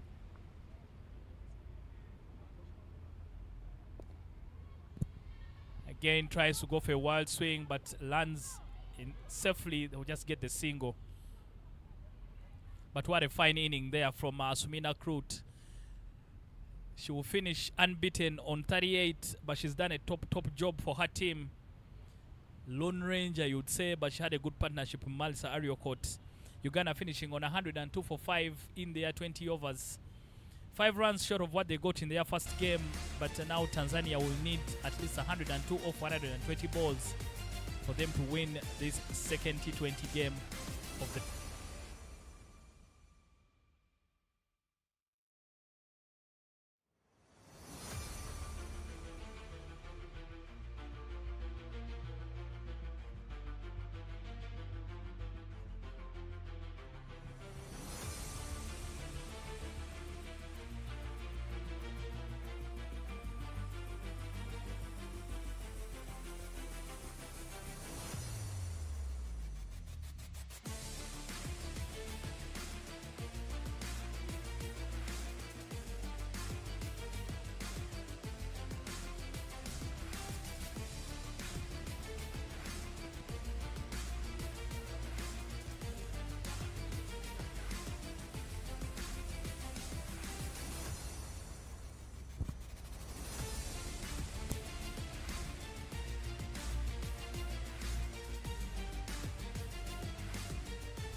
the first innings of the game concluding in this second T20 match between these two sides who are preparing for the Under 19 World Cup qualifiers. Uganda finishing on 102 for 5 in their 20 overs. Asumin Akrut, the standout batter, 38 from 38 balls, but she had a good support from Malisa Arioko, 28 from 28 as well. Some very good strike rates there by the Ugandans. Chunyombi 2 for 15 and Agnes Kwela 2 for 17, the standout bowlers for Tanzania. No extras bowled whatsoever by the Tanzanians. A big improvement from the 26 runs that were given away as extras in the first game. But in the second innings, they will need 103 from 120 balls at a run rate of at least 5 runs every over if they are going to be able to get a win against the hosts, Uganda. We'll take a short break and we'll be back in the second innings.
We are back for the second innings of the game. 103 runs from 120 balls is what Tanzania needs for them to win this second T20 match of their training tour to Uganda. Uganda were only able to get 102 for 5 in their 20 overs. Asumina Krut unbeaten on 38.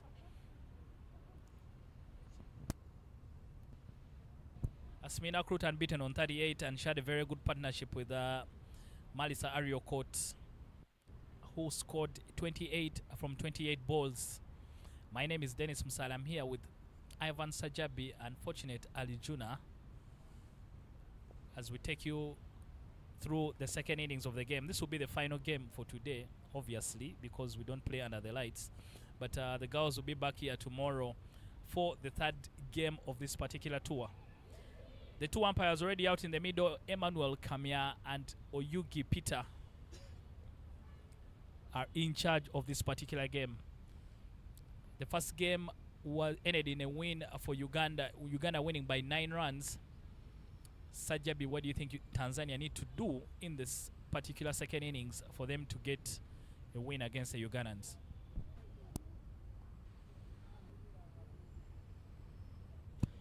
Yeah, looking at that batting scorecard, Dennis, before I talk about the performance. Jimia Mohamed Abdallah 11 of 17, Gilingish Nabuli made 10 of 30. Asmin Akurutu top squad in the morning game as top squad again with 38 of 38, a strike rate of 100. Ariokote Malisa 28 of 28, Immaculate Nandera 6 of 4. Very, very brilliant stuff there from the Ugandan team. But in the first match, the opening 5 batters for Team Tanzania, none of them managed to get to double scores. All of them were dismissed very, very early. But one of the things that Tanzania needs to do in this match is try and make sure that they build up partnerships, try and make sure that they don't lose so many wickets in the power play. Because in the first match, many wickets fell in very, very quick succession.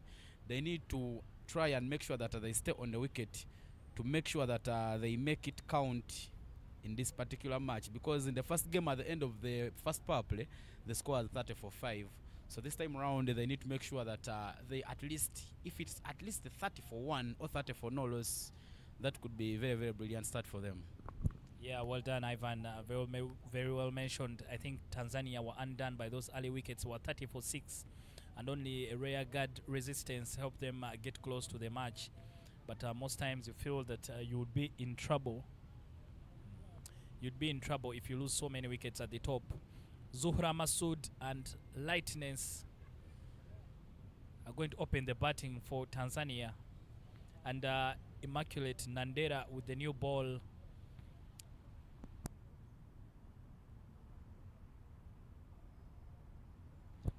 Immaculate Nandera with the new ball for Uganda from the shell end. Shot number 8, Motoni Irene standing in front of us. The only other shot number 8 I know is Kenneth Waiswa.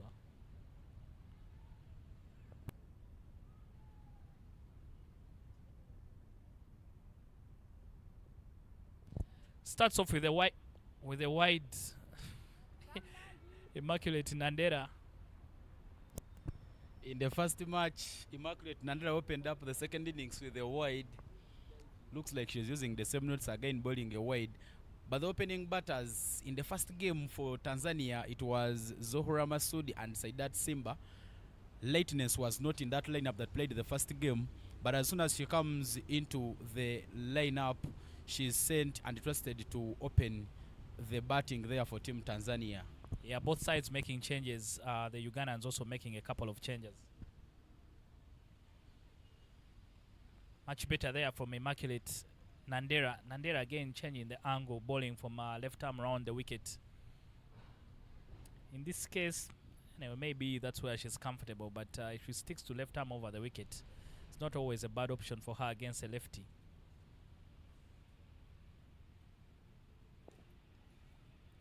Zuhura takes off immediately. Thought of throwing, but realized there was no backup. Malisa Ariokot.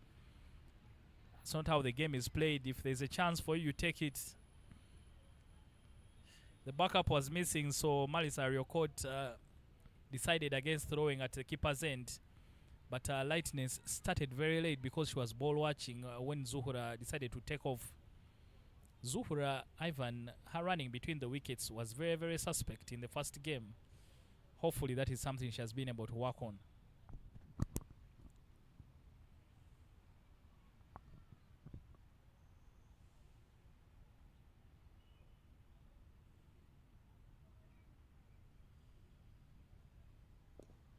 Good offer and very good fielding. Body behind ball. That's Eric's Eronda from GSS.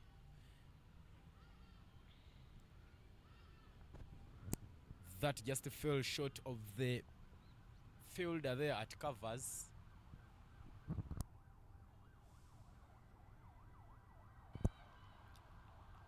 Oyugi raises his finger because he's convinced this time the ball going under the bat there from Lightness.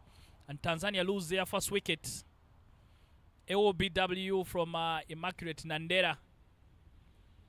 Uganda pick up their first wicket. Tanzania 2 for 1. Early struggles there for Tanzania in the first match.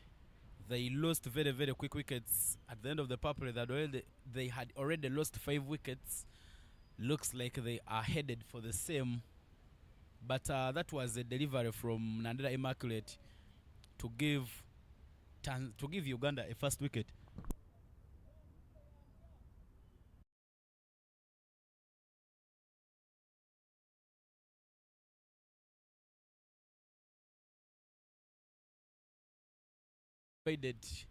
But that looks to be a straight ball, and Uganda strikes.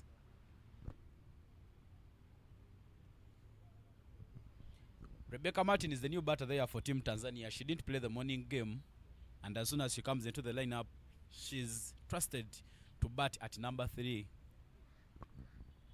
Yeah, the coach ringing the changes probably after the loss, so he thought I need to make a couple of decisions. But so far one of the changes are very well fielded. Hope Mbeza, the ball near ran away from her. She'll get a high five there from her captain, Jimmy Muhammad. Again, very good fielding from Hope Mbeza because that came to her at a very good speed.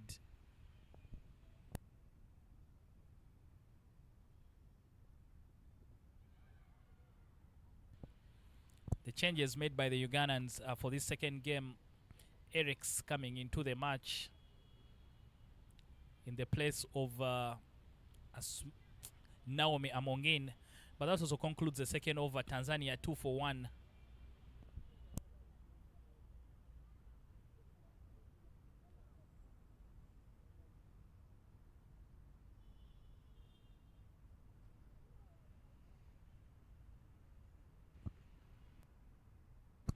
Then it's a close look at the Ugandan players or the full squad. It has a couple of captains in it. Apollo Patricia, the captain for Late SS. Hope Shirambeza, the captain for Ginger SS Cricket Club and Ginger SS, Ginger Senior Secondary School. They also have Jimia Mohammed, who doubles as the captain for the Baby Victoria Pearls and the captain for Olida High School. The other captain, before I forget all of them, is Nawali Meshadia Gilingish, the captain for St. John Secondary School. Couple of leaders in that team. But the girl who was at the peak of the bowling in the morning game, Irene Mutonyi, who picked up 3 wickets, the highest for Uganda in the morning game, is now introduced into the attack from the Ginger Road end.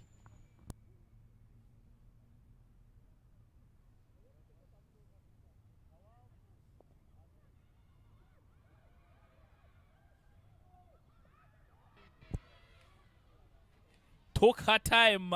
Irene Mutoni literally wanted to break the stumps out of the ground. But unfortunately, I think Rebecca had made back her ground. Took a lot of time. All she could have done is just collect the throw and then put in an underarm.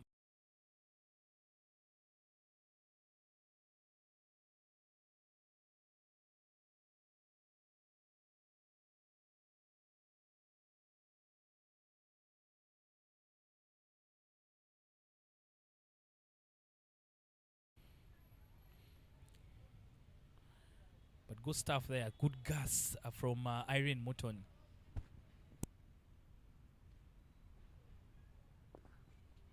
In the slot and hit with a lot of power. And that will beat the diving Malisa Ariokot. and race away for the first boundary for Tanzania. Brilliant shot of power there from Zuhura to pick up the first boundary there for Team Tanzania. Brilliant stuff. A lot of power onto that one. Sweet sound of the bat as Tanzania picks up a boundary.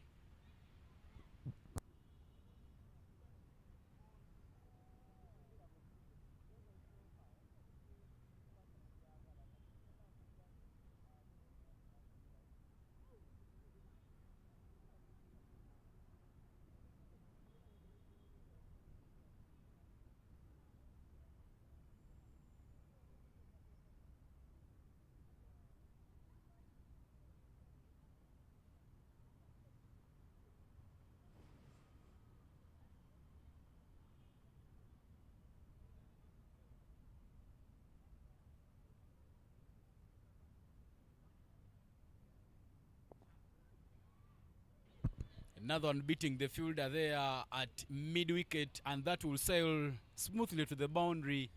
Tanzania pick up another boundary there. Yeah, Zuhura now on the charge. She's picked up her second boundary. Irene Mutoni, with her pace, you just need to make sure that you get good bat on the ball and you'll be rewarded. And she's putting pressure on Irene. Irene bowled well in the first game, but she's already gone for 9 in 3 balls.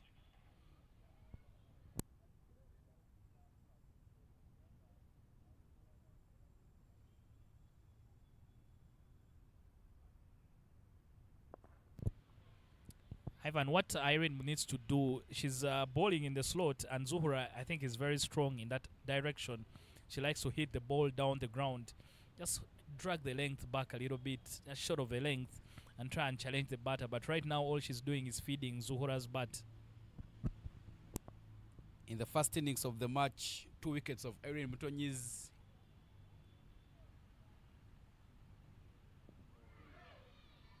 No shot offered, but she needs to be a bit cautious. So then, as I was saying, in the first match that was played here, Irene Mutonyi picked 3 wickets.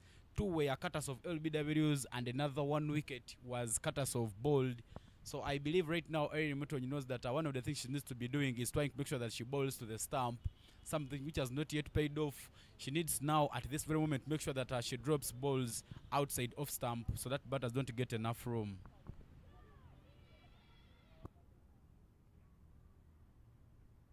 Good comeback there from Irene. Tanzania now 11 for 1 after 2 overs.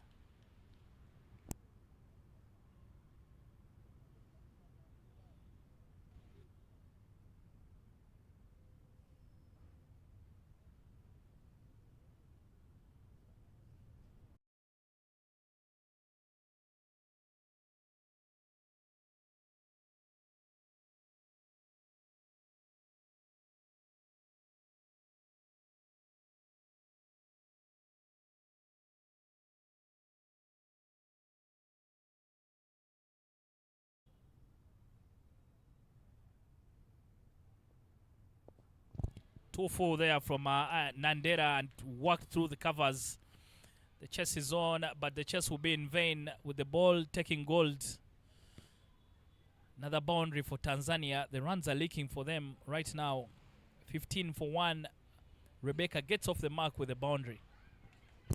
Brilliant stuff there from Rebecca. There is a lot of aggression from these batters. Every ball that has gotten to the bat has been struck with a lot of power. And that's why Tanzania looks to be cruising very, very nicely. Their attitude and approach has been very, very positive in this innings.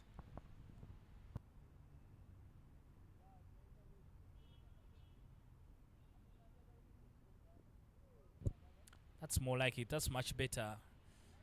You see, every time at this level, Ivan, most of the batters are taught the basics of the game. So they'll be very good in front of the wicket, but will struggle when the ball is just bowled short of length. So you need to realize that very quickly if you're going to challenge them. Nothing given this time by Oyugi Peter. They'll just get the single. Another full ball, but missed by Rebecca. Zuhura comes back on strike.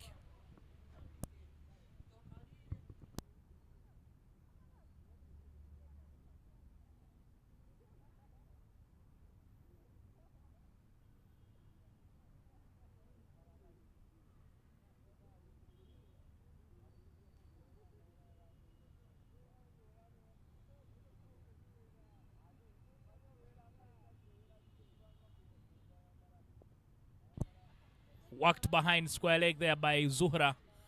Chance for a 2, and they should comfortably pick up the double. Comfortable quick running there between the wickets.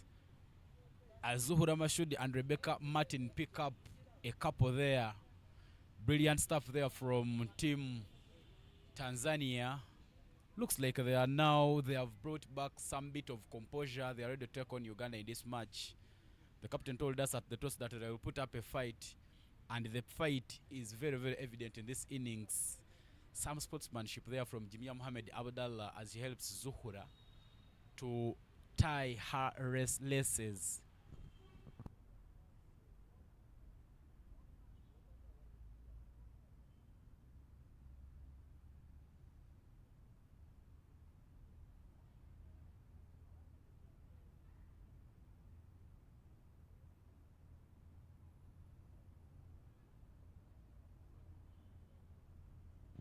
Uganda need to be careful not to let Tanzania get away from them. And a swing and a miss. Much better length there from Immaculate Nandera. And I think Jimmy will also need to be very smart with her bowling changes, just to make sure that whichever change you make does not release the pressure.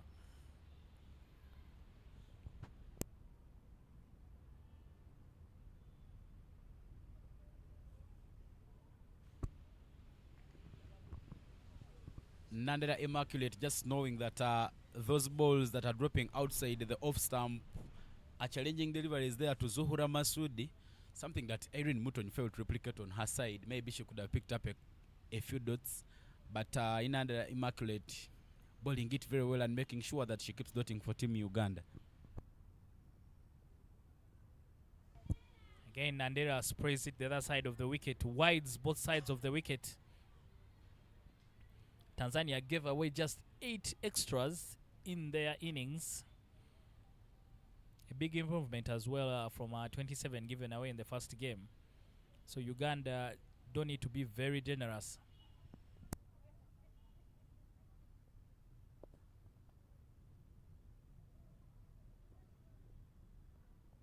They will just get the single. I like the intent from Zuhura. She's very, very positive when she's batting.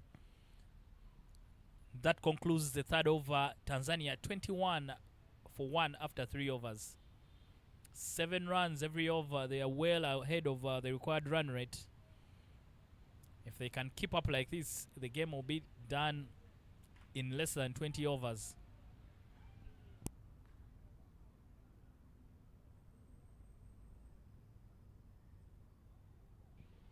That's a partnership between the two. 19 runs from 14 balls. Rebecca Martin, who's coming into the second game, and Zuhura Masud, 11, the contribution. And a bowling change immediately. Asmin Akrut, heroine with the bat for the baby Victoria Powers in the afternoon game. She's now trusted with the ball from the Ginger Road end. Asmin Akrut, who picked up only a wicket in her 1 over that she bowled in the morning, will be coming into bowl here for Team Uganda from the Ginger Road end.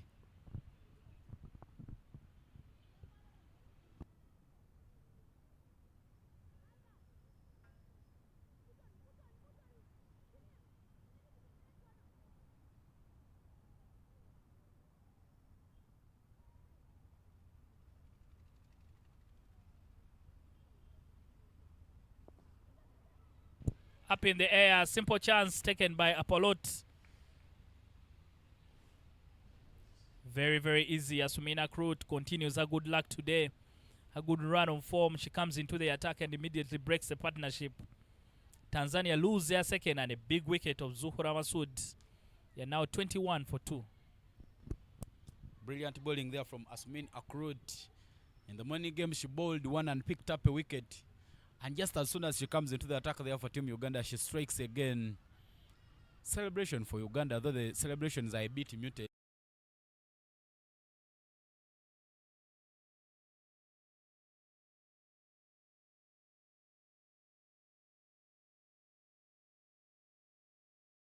Apollo Patricia.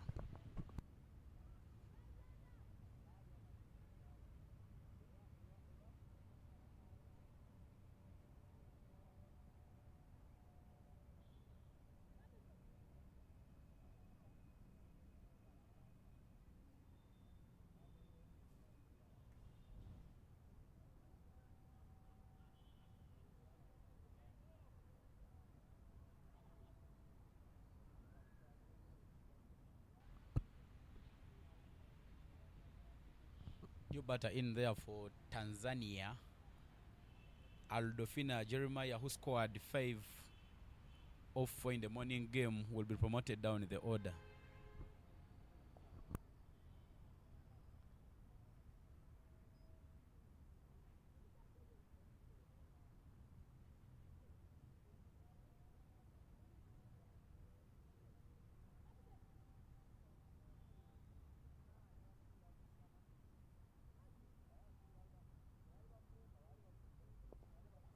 Up in the air again, but this time over the head of Apolot. Pick up the 1 run. A tidy over from Asumina Krut so far. A wicket. She's been able to get a wicket.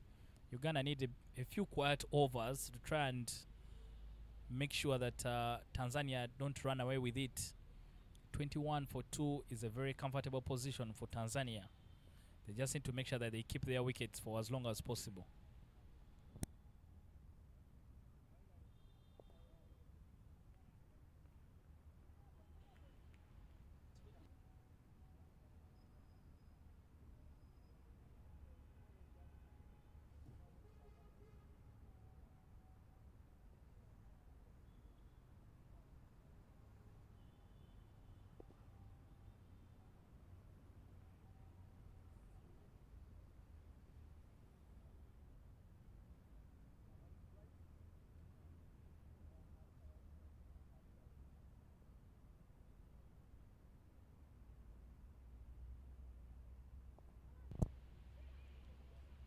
Good fielding there by the Ugandans. Very, very tidy. And a very good over to start off things there from Asumina Krut. After 4 overs, 22 for 2 Tanzania. Yeah, but what a start there from Akrut Asmin. 1 run coming off her over, and she so far picked up a wicket. Instructions coming in there from the Tanzanian dugout. Coach Aaron Yadav looks like he has seen where to change. But as soon as he sends in instructions to the batters, there is a change in the bowling attack as Fiona Timong Patricia comes into bowl for Team Uganda from the shell end.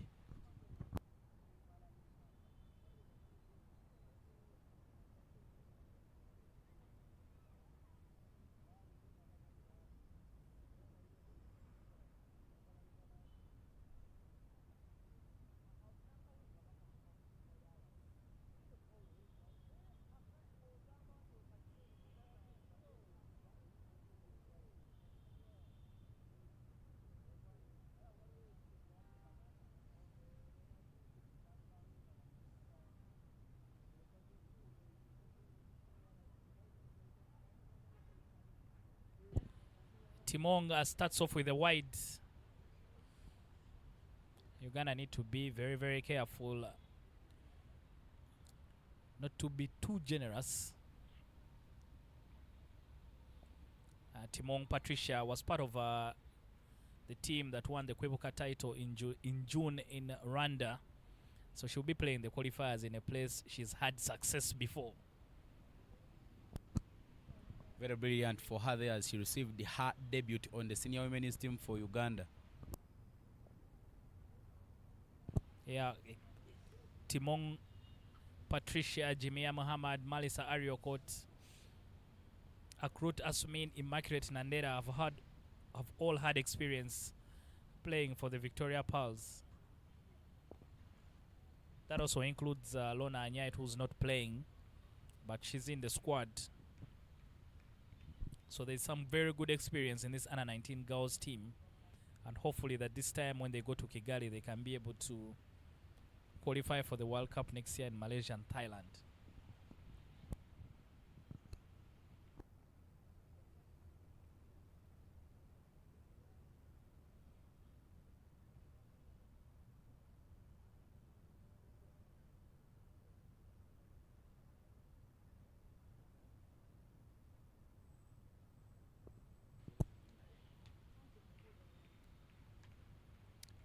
tidy over from Patricia Timong, hitting the right areas.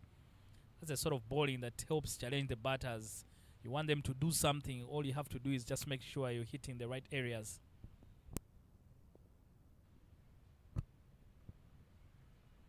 A dot ball to end the 5th over. Only 2 runs coming off that one. Then as soon as you talked about the bowling changes there by the captain Jimia Mohammed, she brought in Akrut Asmin to bowl the previous over, who conceded only 1 run, and now Timong Patricia has also conceded only 2 runs in the previous and 5th over.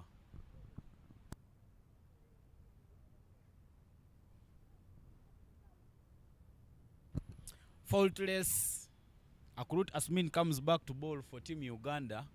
Her previous over went for only 1 run, and she picked up a wicket.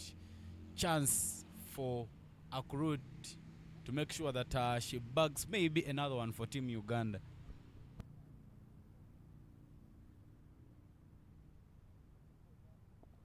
Picked up by Jeremiah, and that will race away for a boundary. Very good stuff there from Jeremiah. Waited for it and picked it up very well. Asmina Krut was playing that shot very well. Now she's been given a taste of her own medicine. Indeed, a taste of her own medicine. But some aggression there from Jeremiah as she picks up another wicket there.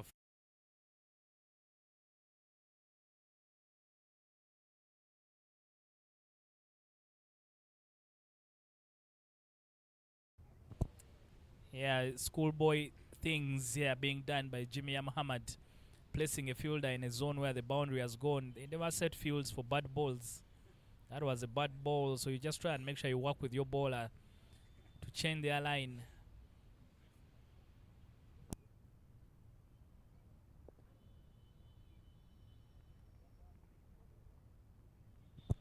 Those are the things they normally teach you and you need to learn at this age. Never to panic. Make sure you stick to your plan. Because Asmin bowled well her first over, so you just keep backing her up. Again, hit with a lot of power. Again, the calling very, very poor between the two batters. Rebecca caught ball watching, and unfortunately, another gift from Tanzania. Jeremiah is the 3rd wicket to go down for Tanzania, and now 29 for 3. Yeah, but Derek, I don't think the problem is with Rebecca, because that ball was played straight to the fielder, Marisa Ariokot. Because of the experience she has, she played for the national team. The pickup was good, and she managed to throw it at the right end to make sure that she gets Uganda the 3rd wicket. Yeah, the throw went to the right end, Ivan, but Jeremiah was going to the danger end. So it was her call because the ball was in.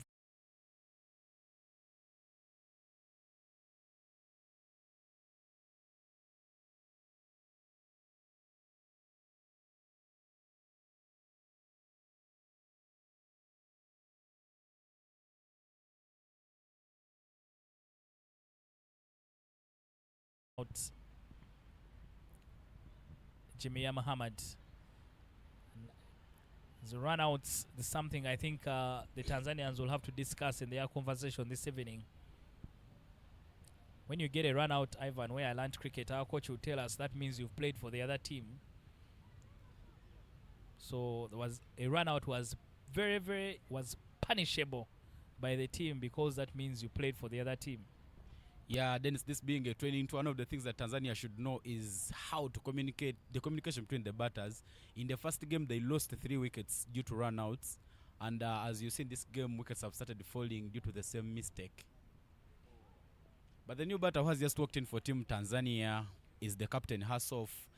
In the morning game, she was in fine touch, 28 off that, a strike rate of 93, not out. Now she comes again to make sure that she gets some more runs for her team, one of the aggressive batters in that side. Good offer there from the captain, Jennifer. Doesn't even bother to run because that ball splits the 2 fielders and races away for a boundary. This time she has come in a bit earlier. I think she wants to play a longer inning. And the longer she stays on the wicket, that means that Tanzania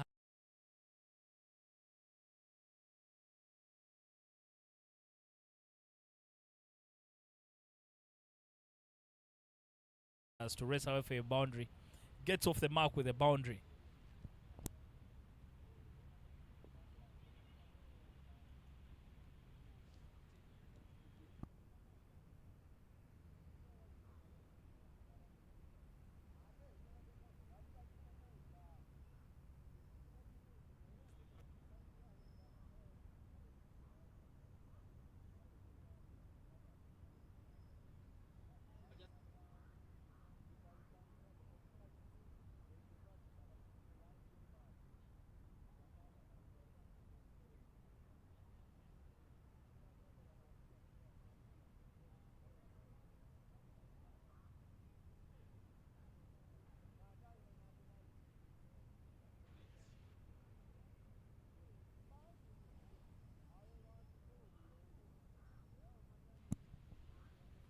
Thank you very much. The afternoon game has really changed a lot from the last game in the morning. After the power play, Tanzania in the morning had lost 5 wickets. But right now, they are just 3 wickets lost short from the last game they played, and it is 3 runs after 6 overs for 3. Soft hands, but a bit of a challenging lane there from Timong Patricia, and no run is taken from that one. In her first over, Timong Patricia gave out only 2 runs. This time around, she started her over with 2 dotty balls. Another one dropped outside off stump. Sambat onto it. The protection very, very good there, and Tanzania will pick only a run. That was beautifully played with the ball pitching outside off, and it is nicely timed through the gully and point region, and they managed to get one. It's a very good cricket played by Rebecca and Jennifer. Hopefully they would try to put on a partnership that will push Tanzania to chase down a score of 103.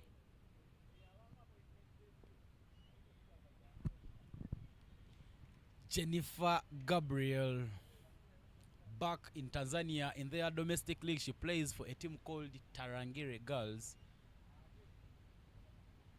Their coach was telling me yesterday that most of these girls play for provincial teams, unlike us here, where we have a chance of playing for any team. But that splits the gap. The diving not enough, and Tanzania picks up another boundary. Second boundary there for Jennifer in the innings. That was a very beautiful cover drive with the ball pitched up and picks up the lane very well.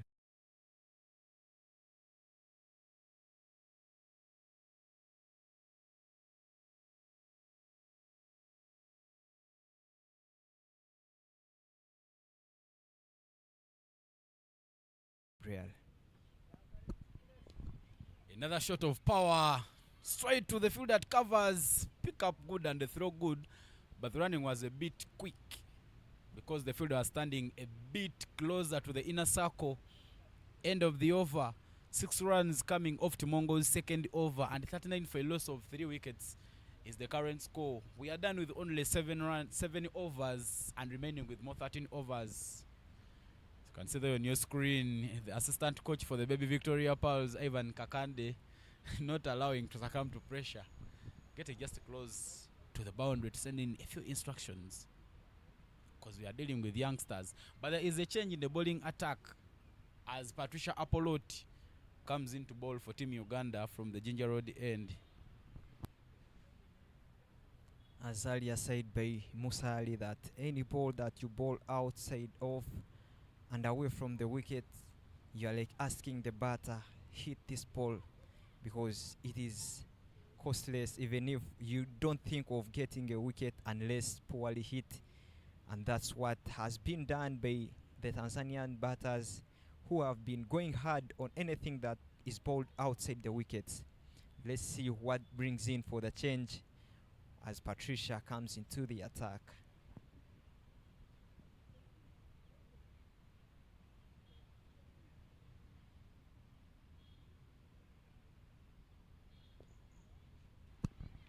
Nice way to start off the over there by Apollo Patricia, who picked up only a single wicket in the first match of this series. In the morning game, she bowled 4 overs, conceded 18 runs, and picked up a wicket. An economy of 4.5. She starts off proceedings there with a very nice delivery.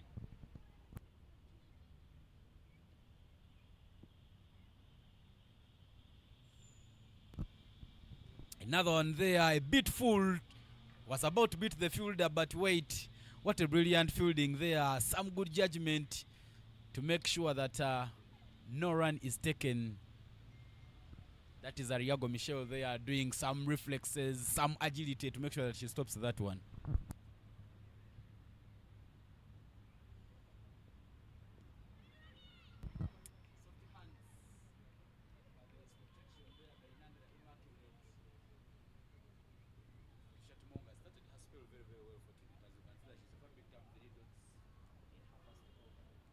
The batters haven't picked up the lane yet. Big swing there, but that is up in the air. Akrut Asmin waits for it, and yes, 4th wicket for Team Uganda. It was a good decision to make with the balls having flight on them. Josephine tries to go down the track and go hard on the ball, but she doesn't get the elevation rate, though the commitment was positive and she was playing with a turn.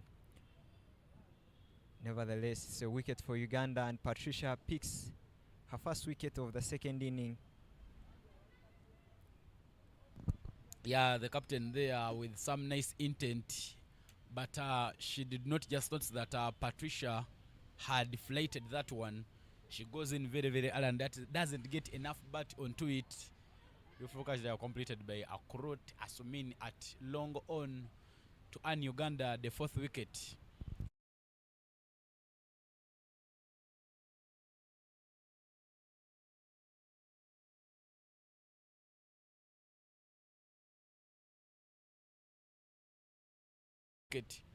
New batter in for Team Tanzania,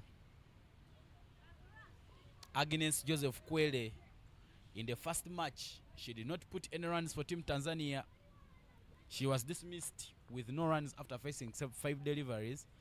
But she's one of the experienced players in the team. She's played for the senior women's team for Tanzania, and maybe this could be her chance for her to try and make sure that she puts some runs for the team.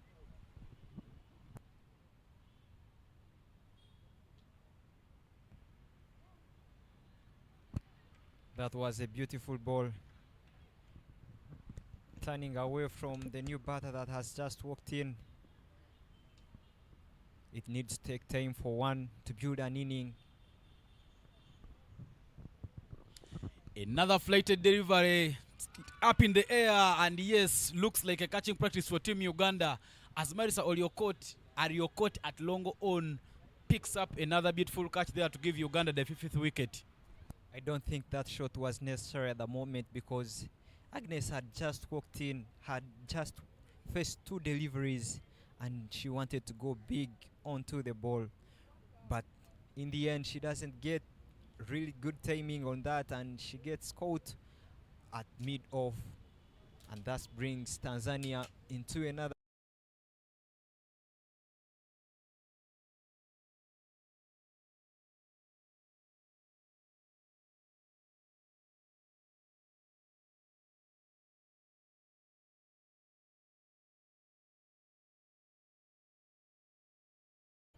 Tanzania at 39 for 5 after 80 overs. early struggles there for Team Tanzania as the wickets are falling in quick succession. But Shirima Josephine Ulik will be the new batter there to walk in. In the first match, she did not travel the scorers again. She faced 2 delivers and did not put any runs on board. Now here she comes in to bat at number 7. I love that field changes for the captain. A new bowler has come onto the attack and the batsman is also new. Let's try and see. Off spinner bowling with a shorter boundary on the leg side. Let's try and see the execution, how she bowls, how well she bowls. Will she bowl well with the short side? Tries to look for the gap at covers, but Nandera Immaculate is there to give protection. The new bowler who's just coming to the attack is Michelle Ariago from the shell end. Slow bowling, delivering magic for Uganda. Captain does no mistake, brings her slow bowling options. Another spell there from Michelle Ariago. 2 dots so far. Nandera has been so acrobatic at the point field, denying every chance of a run for the Tanzanian side. This time she pierces it into the gap, but there's protection in the deep. Chance for 2 runs, but Tanzania already committed to settling for 1 run. Uganda now building back and getting back into the game. They are currently all over the Tanzanian batters like a swarm of bees. Now the left-hander is on strike, and the off spinner is bowling. This could be a very good combination, whereby the off spinner will be turning the ball away, from the left-hander. We see the field changes, having the deep mid wickets. Michelle Ariago going through her action very, very quickly. 3 dot balls so far and a single in her 4 legal deliveries so far, with only 2 legal deliveries yet to come. She's kept dotting, but looks like the weather wants to change around Lugogo. The clouds have been covered up. No sun shining around, but I believe we could go through this match. Another big swing there, but Apollo Patricia is there to give Ariago protection at covers. Only 1 run coming off Ariago's first over, and 40-for-5 is the score after 8.5 overs. Those are the skies there on your screen. The birds are flying, but looks it's a bit of cloudy. So you can see there on your screen, the view you're seeing is the Forest Mall view from where you're watching proceedings. Apollo Patricia will be the bowler to continue the bowling there for Light Senior Secondary School from the Ginger Road end. Patricia, the last over was so expensive for the fielding side and so hectic for the batters. With only 1 run conceded, she has been so economical with her bowling.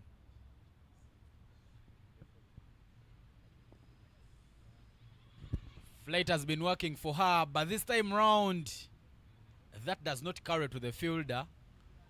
Some chance there for a run out, but not really completed. We are yet to see use of the feet to cut out that tossed up ball, to cut out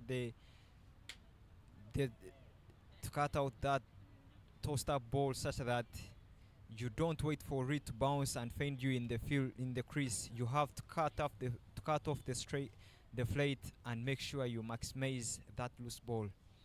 Nevertheless, Patricia has yet bowled very well, just conceding 1 from 1.1 overs with 2 wickets picked. That one is put onto the pads and it is worked around, but there is protection in the deep to make sure that Tanzania gets only 1 run. That was a bit of a loose delivery. You can't flight the ball to the pads. Anytime, anywhere in the world, you could be punished for 6 runs.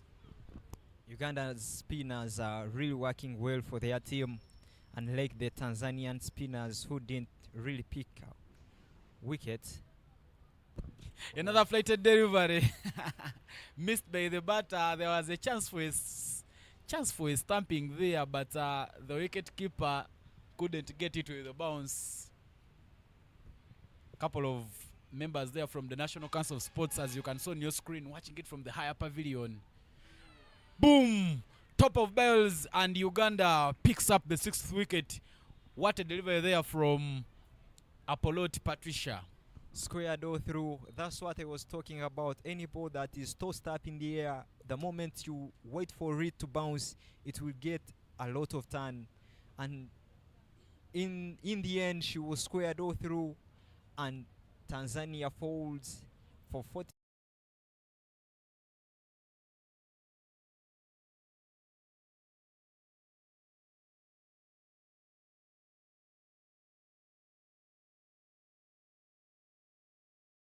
was bowled in the end.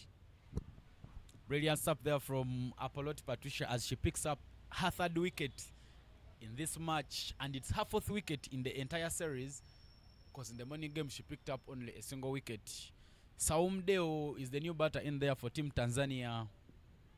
She played the morning match and managed to score only 2 runs after facing 3 deliveries. Looks like we are now getting to the lower order batters for Team Tanzania. The start was very good for them, but at the moment looks like they are crumbling. Brilliant stuff there from Timong Patricia. Some diving there, some agility to make sure that Tanzania doesn't pick a run. Patricia is really getting big turn here. I think the captain can even afford to get another slip into action, because Tanzanians are really not showing intent of hitting Patricia, but balls are turning away and being nicked into the slip field.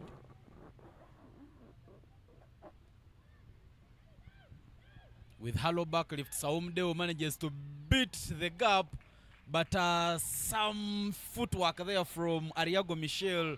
Chance for a run out, and yes, that is a wicket there for Team Uganda. Tanzania loses the 7th wicket. A lot of fielding brilliance there from the Ugandans. There was a lot of footwork done at the boundary, and the ball was managed to stop before reaching the boundary, and the throw was very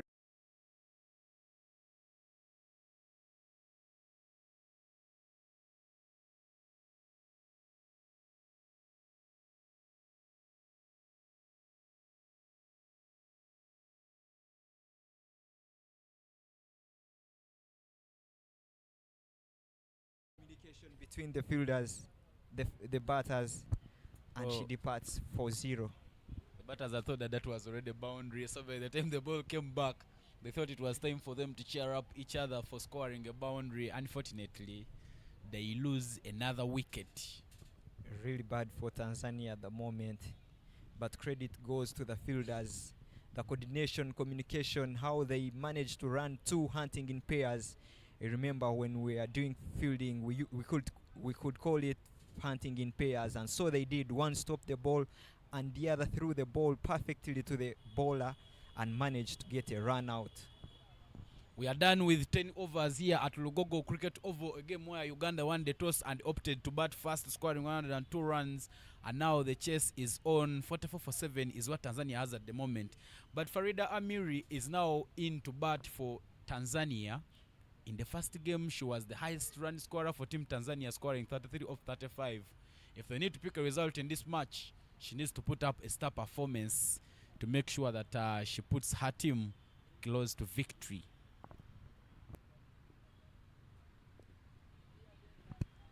Soft hands from Josephine as Ariago Michel comes back to bowl her second over. Her first over went for only a single run. She starts off her second with a dot ball.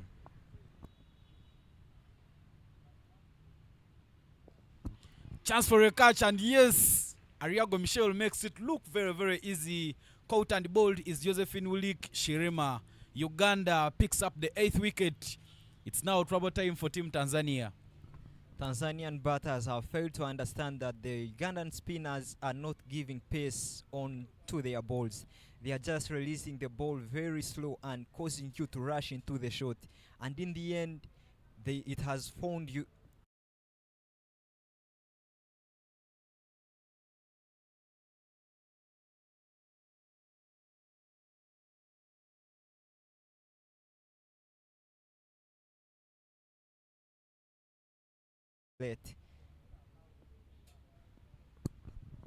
Uganda all over Tanzania like a swarm of bees, not letting the cat get out of the bag. But fortunately, a very good point you make there. In women's cricket, every time you remove, if you're a spinner, remove all the speed, remove all the energy off the ball and give it some flight on a few variated deliveries, you stand a chance of picking up a wickets, because most of the women have comfort in playing the balls that are coming quick. but the balls that need them to go with their energy sometimes turn out to be challenging. Maria Lucas will now walk into bat for Team Tanzania. In the first innings, she scored a beautiful 4 which beat the fielder at point and gully, but now she comes back again to look for some runs. In the first match, she scored 6 of 4. Let's see if she could maybe cross that mark. Now Uganda is playing the defensive cricket with still 3 fielders on the boundary and asking the new batter to attack the ball, which is a very good strategy at the moment. Michelle continues to do her magic with the ball, just conceding 1 run with 1 wicket picked. Another flighted delivery there beats the outside edge as as Ariago Michelle picks up another dot ball. She's going through her action very, very quickly, making sure that she sees Uganda through. Yes, again, she's not attacking. She's dropping everything outside off stump, and it looks like a very challenging lane there for Maria Lucas.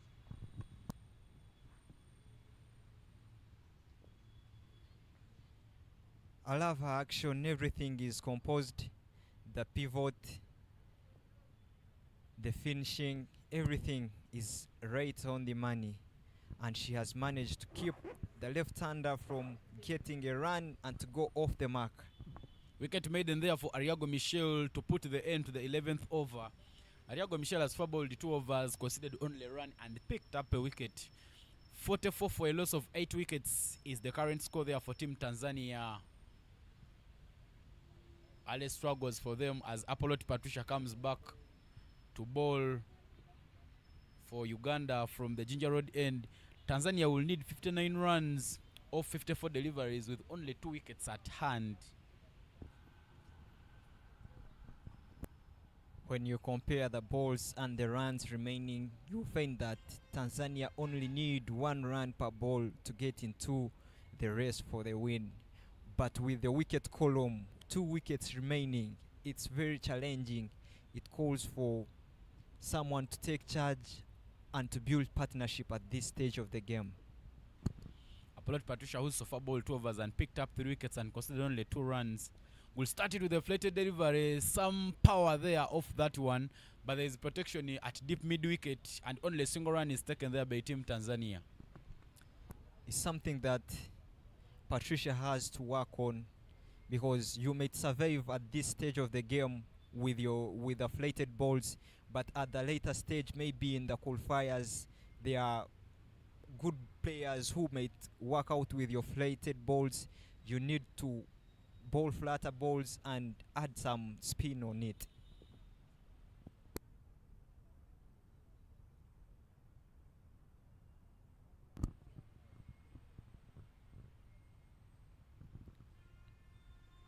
Another one flatted outside off stump, beats the fielder. Some misjudgment there from Nanda, the Immaculate, but there's protection in the deep as Tanzania gets only a run off that one. Bit of width onto it, and Maria Lucas manages to drop her blade onto the ball.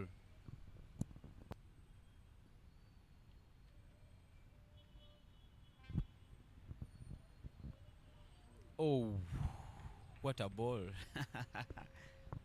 Turn and bounce, and it leaves the batter bazeroed and out of knowledge of what is happening at the field. Another dot ball there by Patricia Apollo. Very, very brilliant stuff there from her.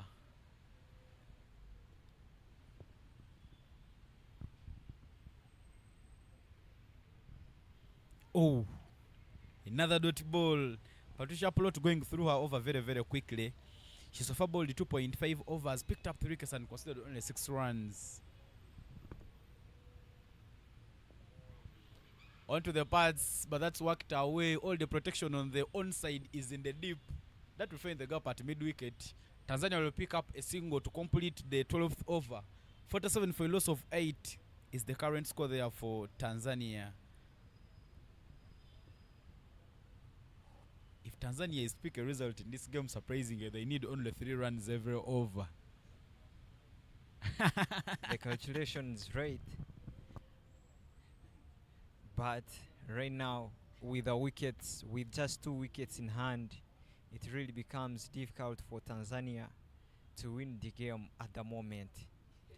The only way to do that is if the 2 bats who are in there build a partnership and try to manipulate the field and push the field as they did in the earlier game in the morning. Michelle continues into the attack. In her 2 overs, Michelle Ariaga has picked up a wicket and considered only a single run. You have no reason of putting her out of the attack if you were the captain. She will now come back to bowl from the shell end again. This is short, but not punished. A commitment there from Farida Amiri as she doesn't manage to dispatch that one away to the boundary ropes. She manages to pick up the short ball, but the foot movement to align with the ball and extend her arms through the shot lacked.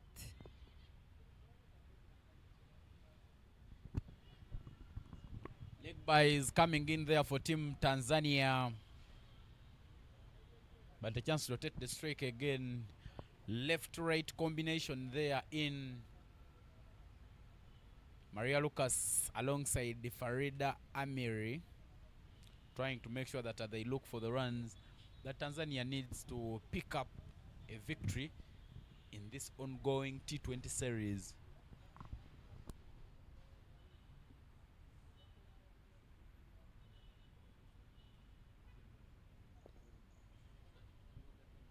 Ball shot, and there is a backward movement, and the ball is pulled to the deep mid-wicket region, and she manages just to get 1 run. Maria Lucasa is at 2 from 6. Tanzania is at 46 from 9, 49 from 8 from 12 overs. They need 3.9 runs per over. Oh, another short ball there, right on the money, just beats the off stump.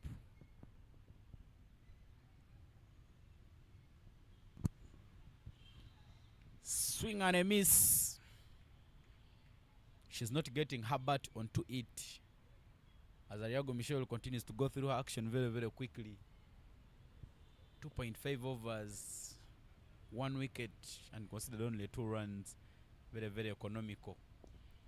Another one pitched a bit fuller, but no run is taken, and that will mark at the end of the 3rd over. 2 runs coming off that over there by Michelle Ariago. 49 for a loss of 8 is the current score there for Tanzania after 13 overs. Farida Amir with 2 of 10 and Maria Lucas with 2 of 6. The spinners have really done their job in the second game, seeing that the batters are not getting runs from spin, and the captain decides to keep spin on, and at this moment it poses a very good threat for Tanzania. They can't find the boundary and they can't find the singles. This puts the game one side to the fielding side, and something has to be done with the batting. One has to come and own the game at this stage of the game. Has to stand up, one of the batters, and say, it is my turn, it is my time, and snitch the game out of Uganda's hand. The bowlers, they are going through their actions very, very quickly as Apollo Patricia comes back to bowl from the Ginger Road end. Brilliant stuff.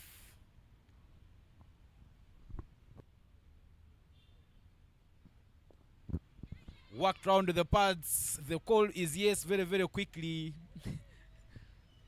Tanzania manages to pick up a single, but the wicketkeeper and captain Jimia Mohammed is not very happy.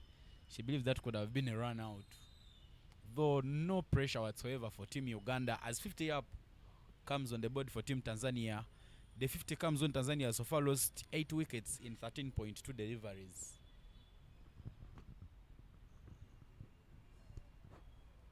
Patricia is trying to do some field change here. Brings in the square leg. She notices that they are not sweeping, and therefore there is no need for keeping the deep square leg down. And she brings her into the field, into the 30. There she goes. After a very slight field change, bringing the square leg fielder into the 30, and there goes a ball, and it races for 4. That was something that wasn't planned for. The bowler says, no, I don't need such a fielder, and then bowls another short ball. That was poor planning from Patricia. Looked like the fielders had you saying that they don't sweep. Another one with some power. Chance for a run out, but not taken. As Maria Lucas manages to get back to her ground. The Ugandan bowlers and fielders are playing with a lot of smile on their face as they know they are just 2 wickets away from victory. Another shot of power, but there's a fielder at deep extra covers who manages to keep it to only 1 run. That was a powerful shot. Slapped into the deep cover region and just gets 1 run. It's the left-hander Maria on strike, and the ball will be turning back into her.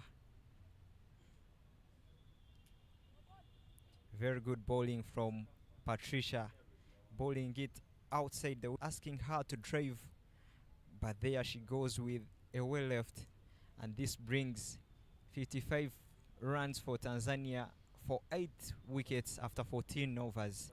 Patricia bowls 4 overs, just conceding 13 runs and picking 3 wickets. It has been so economical for her and for the spinners as well, and the captain should be happy for the job well done by Patricia. Another spinner continues into the attack from the shell end. Yeah, what a brilliant spell there from Patricia Apolot as she completes her 4-over spell, conceded 13 runs and picked up 3 wickets. But Ariago Michelle will continue the bowling there for Uganda. That's short, but it will find a fielder limping a bit. Apolot Patricia looks like that hit her knee, and the umpire will call a medical break. Synonymously, Ariago Michelle and Apolot Patricia are both students at late senior secondary school deep in the heart of Soroti, a place called Nakatunya. I've been there a couple of times. Apolot Patricia is the captain for late SS, while Michelle Ariago is one of the players who hail from that school. Apolot Patricia in her final class of what we call the secondary level.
Now,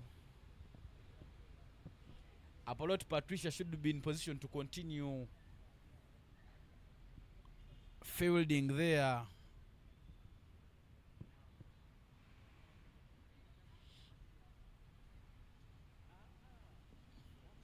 Tanzania being sent on the darker foot, on the back foot. They only need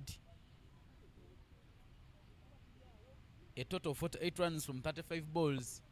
Mathematically, it looks close, but the fact they have lost a couple of wickets makes it a bit hard. Down the legs, and the quaid is the call from the umpire. That's a loose ball to bowl at this stage of the game, where you don't need to accumulate runs for the opponent. And she comes back strong, bowling on to the money on the offside, and asks the batter to drive, but all in vain. She goes for a cut shot, but she doesn't reach the ball. Chance for a run out there. The throw goes the right end, but not enough power onto it, I believe. But that was the wrong end. It was going to be easier for an underthrow there to the wicket keeper to give Uganda the 9th wicket. Maybe we could have a replay very, very quickly there from our producer. We have a couple of amazing men there.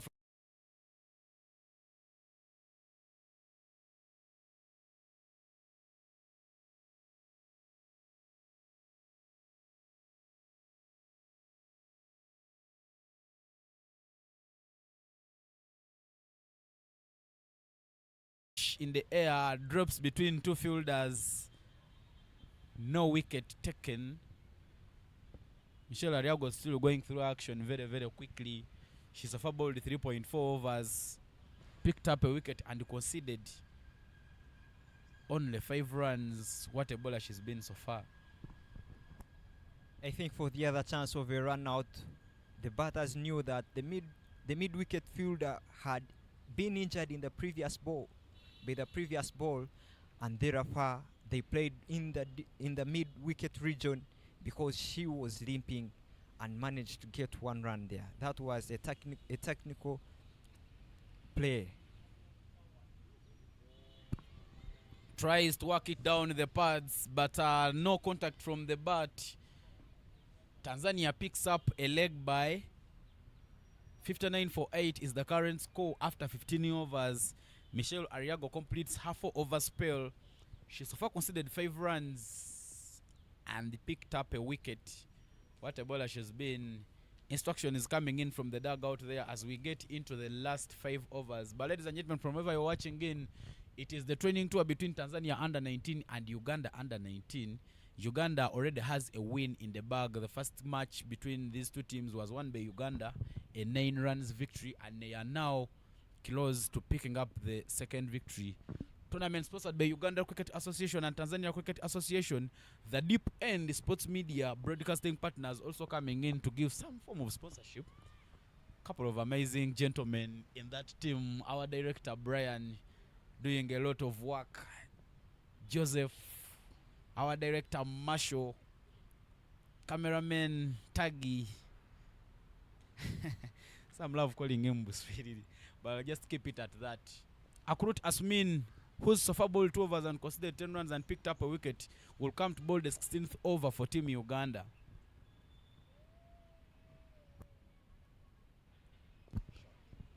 Pierced into the gap there at covers, but there is protection in the deep. Now Limesha Diaglingish manages to stop that one, and no run is taken. I beg your pardon, and only 1 run is taken. That was a beautiful cover drive, but it finds a fielder at deep extra covers. I can say Asmini is bowling to her field, restricting the batter to just get 1 run. The left-hander is in his own strike, and Asmini is into the attack. The bat has just changed the bat. She has got a new SS St. Regis bat. Let's see what she does with it. That's a dot ball. Right in the money. Straight to the stumps. And she blocks it for no run. Good bowling by Asumini.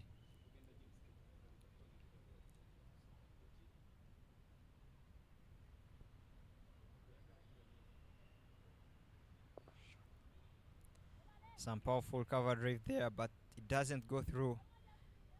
Very well fielded at covers. Dot balls keep accumulating, and Tanzania are having 60 runs for 8 after 15.3 overs. Some field change there, adjustment of the gully fielder.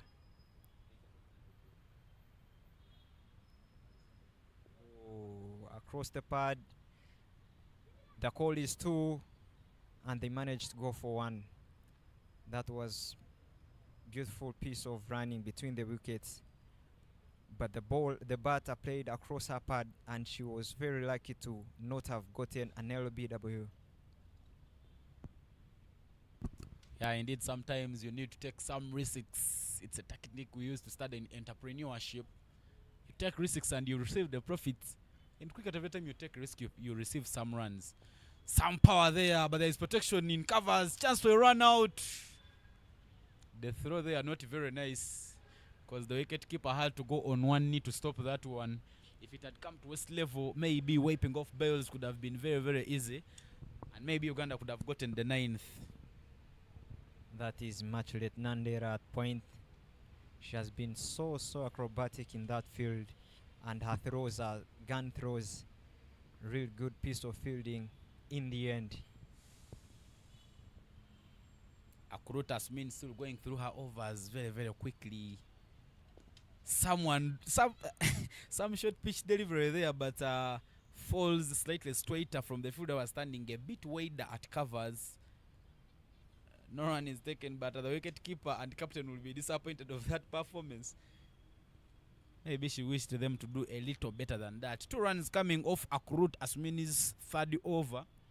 She so far considered 12 runs and picked up a wicket in her 3-over spell. But 61 for 8 is the current score after 16 overs. We are down to the last 4 overs of the second innings and of the second match of the 5 T20 series match between Tanzania under 19 and Uganda under 19. Both teams are preparing for the World Cup qualifier for the under 19, which will feature 14 teams down in Kigali later next month. It will be the second edition of such a qualifier. The first one in 2020 was played at Gaborone Oval down in Botswana, where Rwanda managed to beat up on Tanzania to make sure that they qualify for their maiden World Cup, which was later won by India in South Africa last year in January. Marisa Ariokot will now come in to bowl for Team Uganda. She comes at a time when the required run rate is 3 every over. Looks to be achievable, but the batting intentions and the way the batters are going on with the batting, it is something far from reach. Starts it off with a good delivery outside off stump. Onto one neat sweep ball which was going away from her is Maria Lucas and Nandera Immaculate. I beg your pardon, and Marisa Adokot picks up a dot. Yeah, it is at this stage of the game where the bowlers have to be bowling the right lanes, which are the Yorkers, wide Yorkers straight to the stumps, and manage to see what happens if the bowler tries to go across or tries to hit hard. That was a very good ball and very good piece of fielding at the mid-on, and that's another dot for Uganda.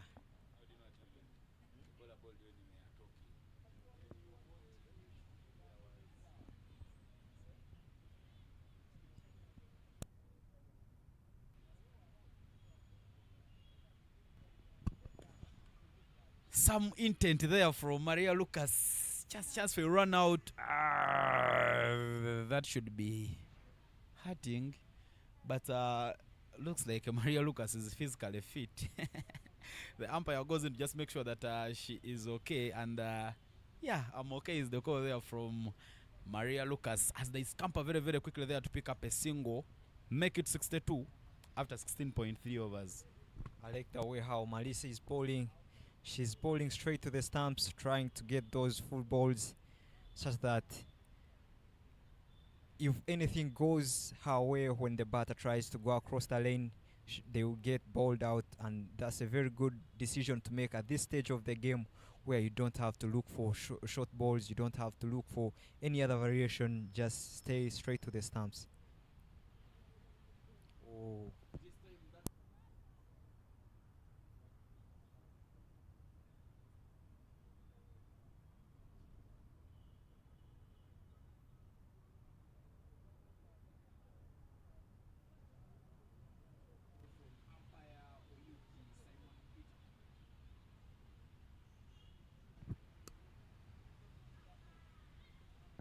Back-to-back whites there from Marisa Ariokot. She's now dropping her head. it just takes one ball to get back into the track, and now she has just bowled 2 wides consecutively, and she's dropping her nerve. You have to keep your head up. By the way, she's a senior player, and she knows what to do at this such moment. There is a change in the bat there. I think the new bat hasn't worked for her. She goes for an older one. You know, an old broom knows all the corners.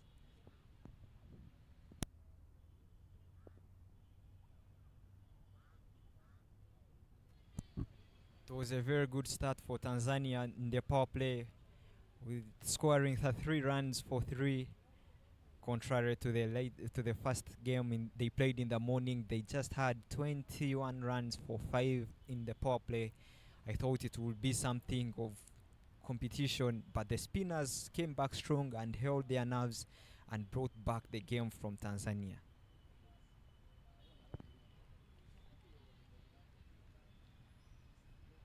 Another dot ball, swing and a miss outside off.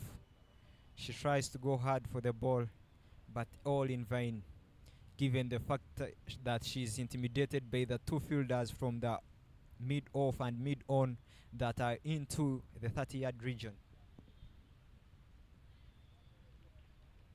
Very good piece of bowling. After bowling 2 consecutive wides, she manages to get her nerves and does everything right to get the dot balls and concede just 3 runs from her first over. Uganda is at 80, Tanzania is at 64 for 8 after 17 overs. Last 3 overs, Tanzania needs something like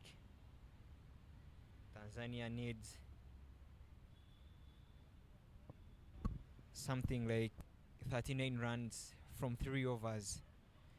They need at least 13 from each over. Uganda seem to be right in the money.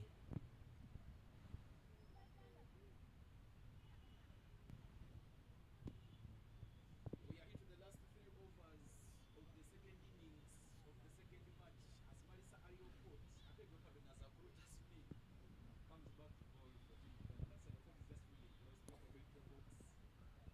Both of it box. Whatever starts from studies from the same school. Flashing blade, but that is an easy taking there from Nandera Immaculate. Uganda picks up the 9th wicket.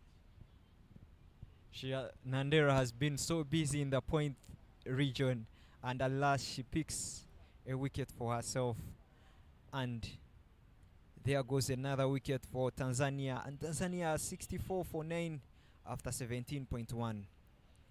Such a scenario, that's when you start to realize that the game is falling from your side when you're batting. The last man is walking into the attack.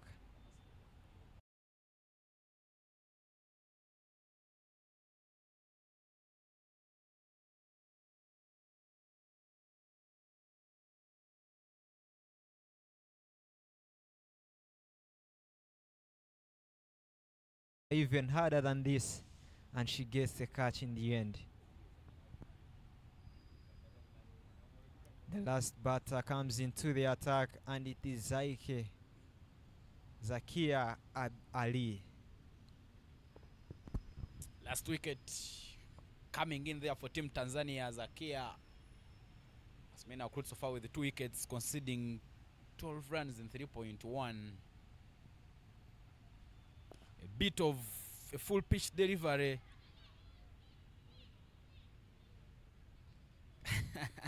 Looked like that could have been a run out, but Marisa Ariokot not taking on the throw. slow proceedings here for Uganda. They are already ahead of things. They are just 1 wicket shy from picking up the second victory of the series. Some sweet sound there from Zakia's bat, but not enough power onto the shots. Uganda has kept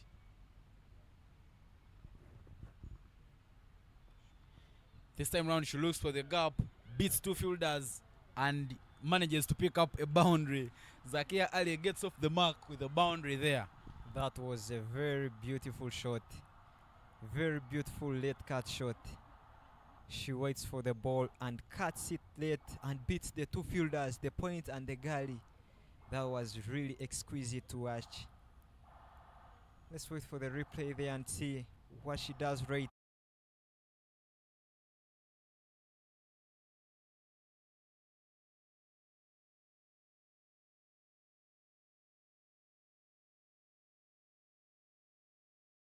Zakia Ali gets off the mark.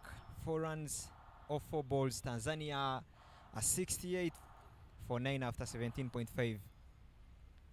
Asumini continues. She was very good with the bat. If you can remember, some very beautiful shots. Beautiful cover drive, but very well fielded in the covers, and there it goes nowhere. That's the end of the 18th over. Tanzania 68 for 9 after 18 overs. Only 2 overs are remaining to complete the second innings of the match. Uganda just needs a wicket to put this game to an end. Asmina Krut completes her 4-over spell, conceding 16 runs and picking up 2 wickets. She's been a brilliant player here for Team Uganda today. In the first match, she scored 33. In the second match, she scored 38. And in the first match, she picked up only a single wicket. In the second match, she has picked up 2 wickets. Looks like she is now growing her tallies. But Malisa Ariokot, who's not done bad in the 15th over, will now come in to bowl. I beg your pardon. In the 17th over, will now come in to bowl the penultimate over of the match.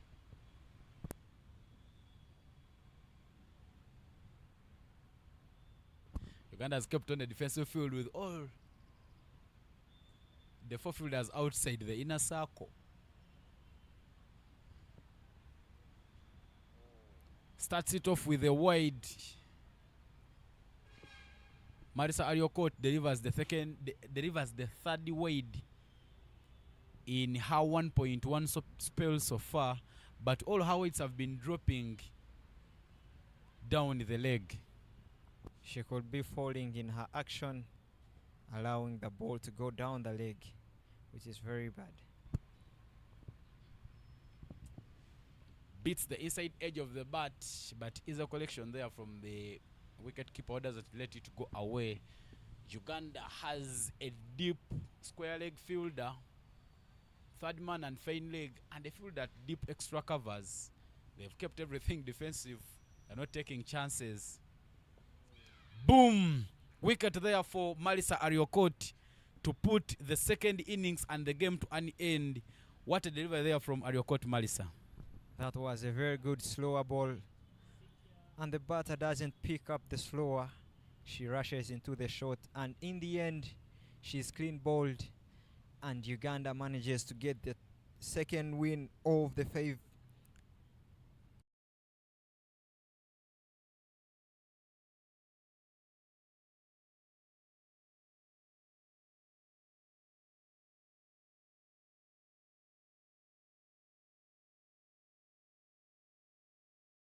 The second victory. It's already 2 out of 2 for Team Uganda. The girls in yellow and red were all over the girls in green. Uganda picks up a win by 33 runs.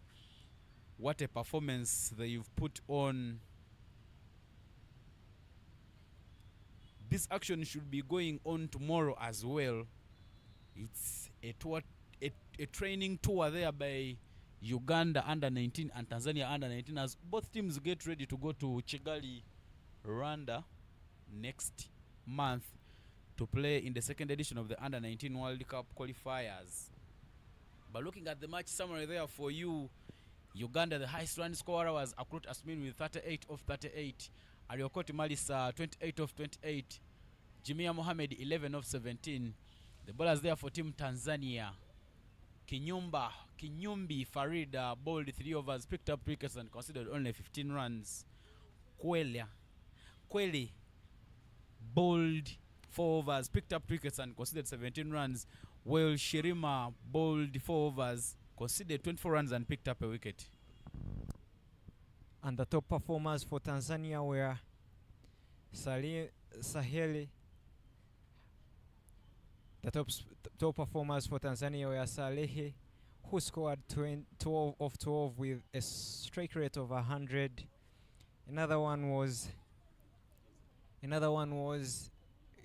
Kimaro, who scored 9 of 10.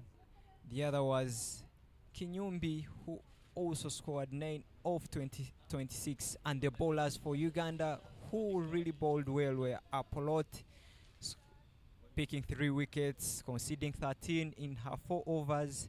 Akurut, who also picked 2 wickets and conceded 16 overs from her 4 overs. And the last one was Ariokot,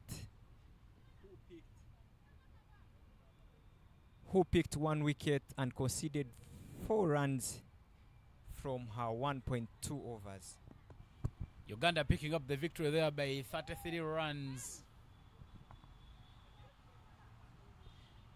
But ladies and gentlemen, till we meet again, we are out of here.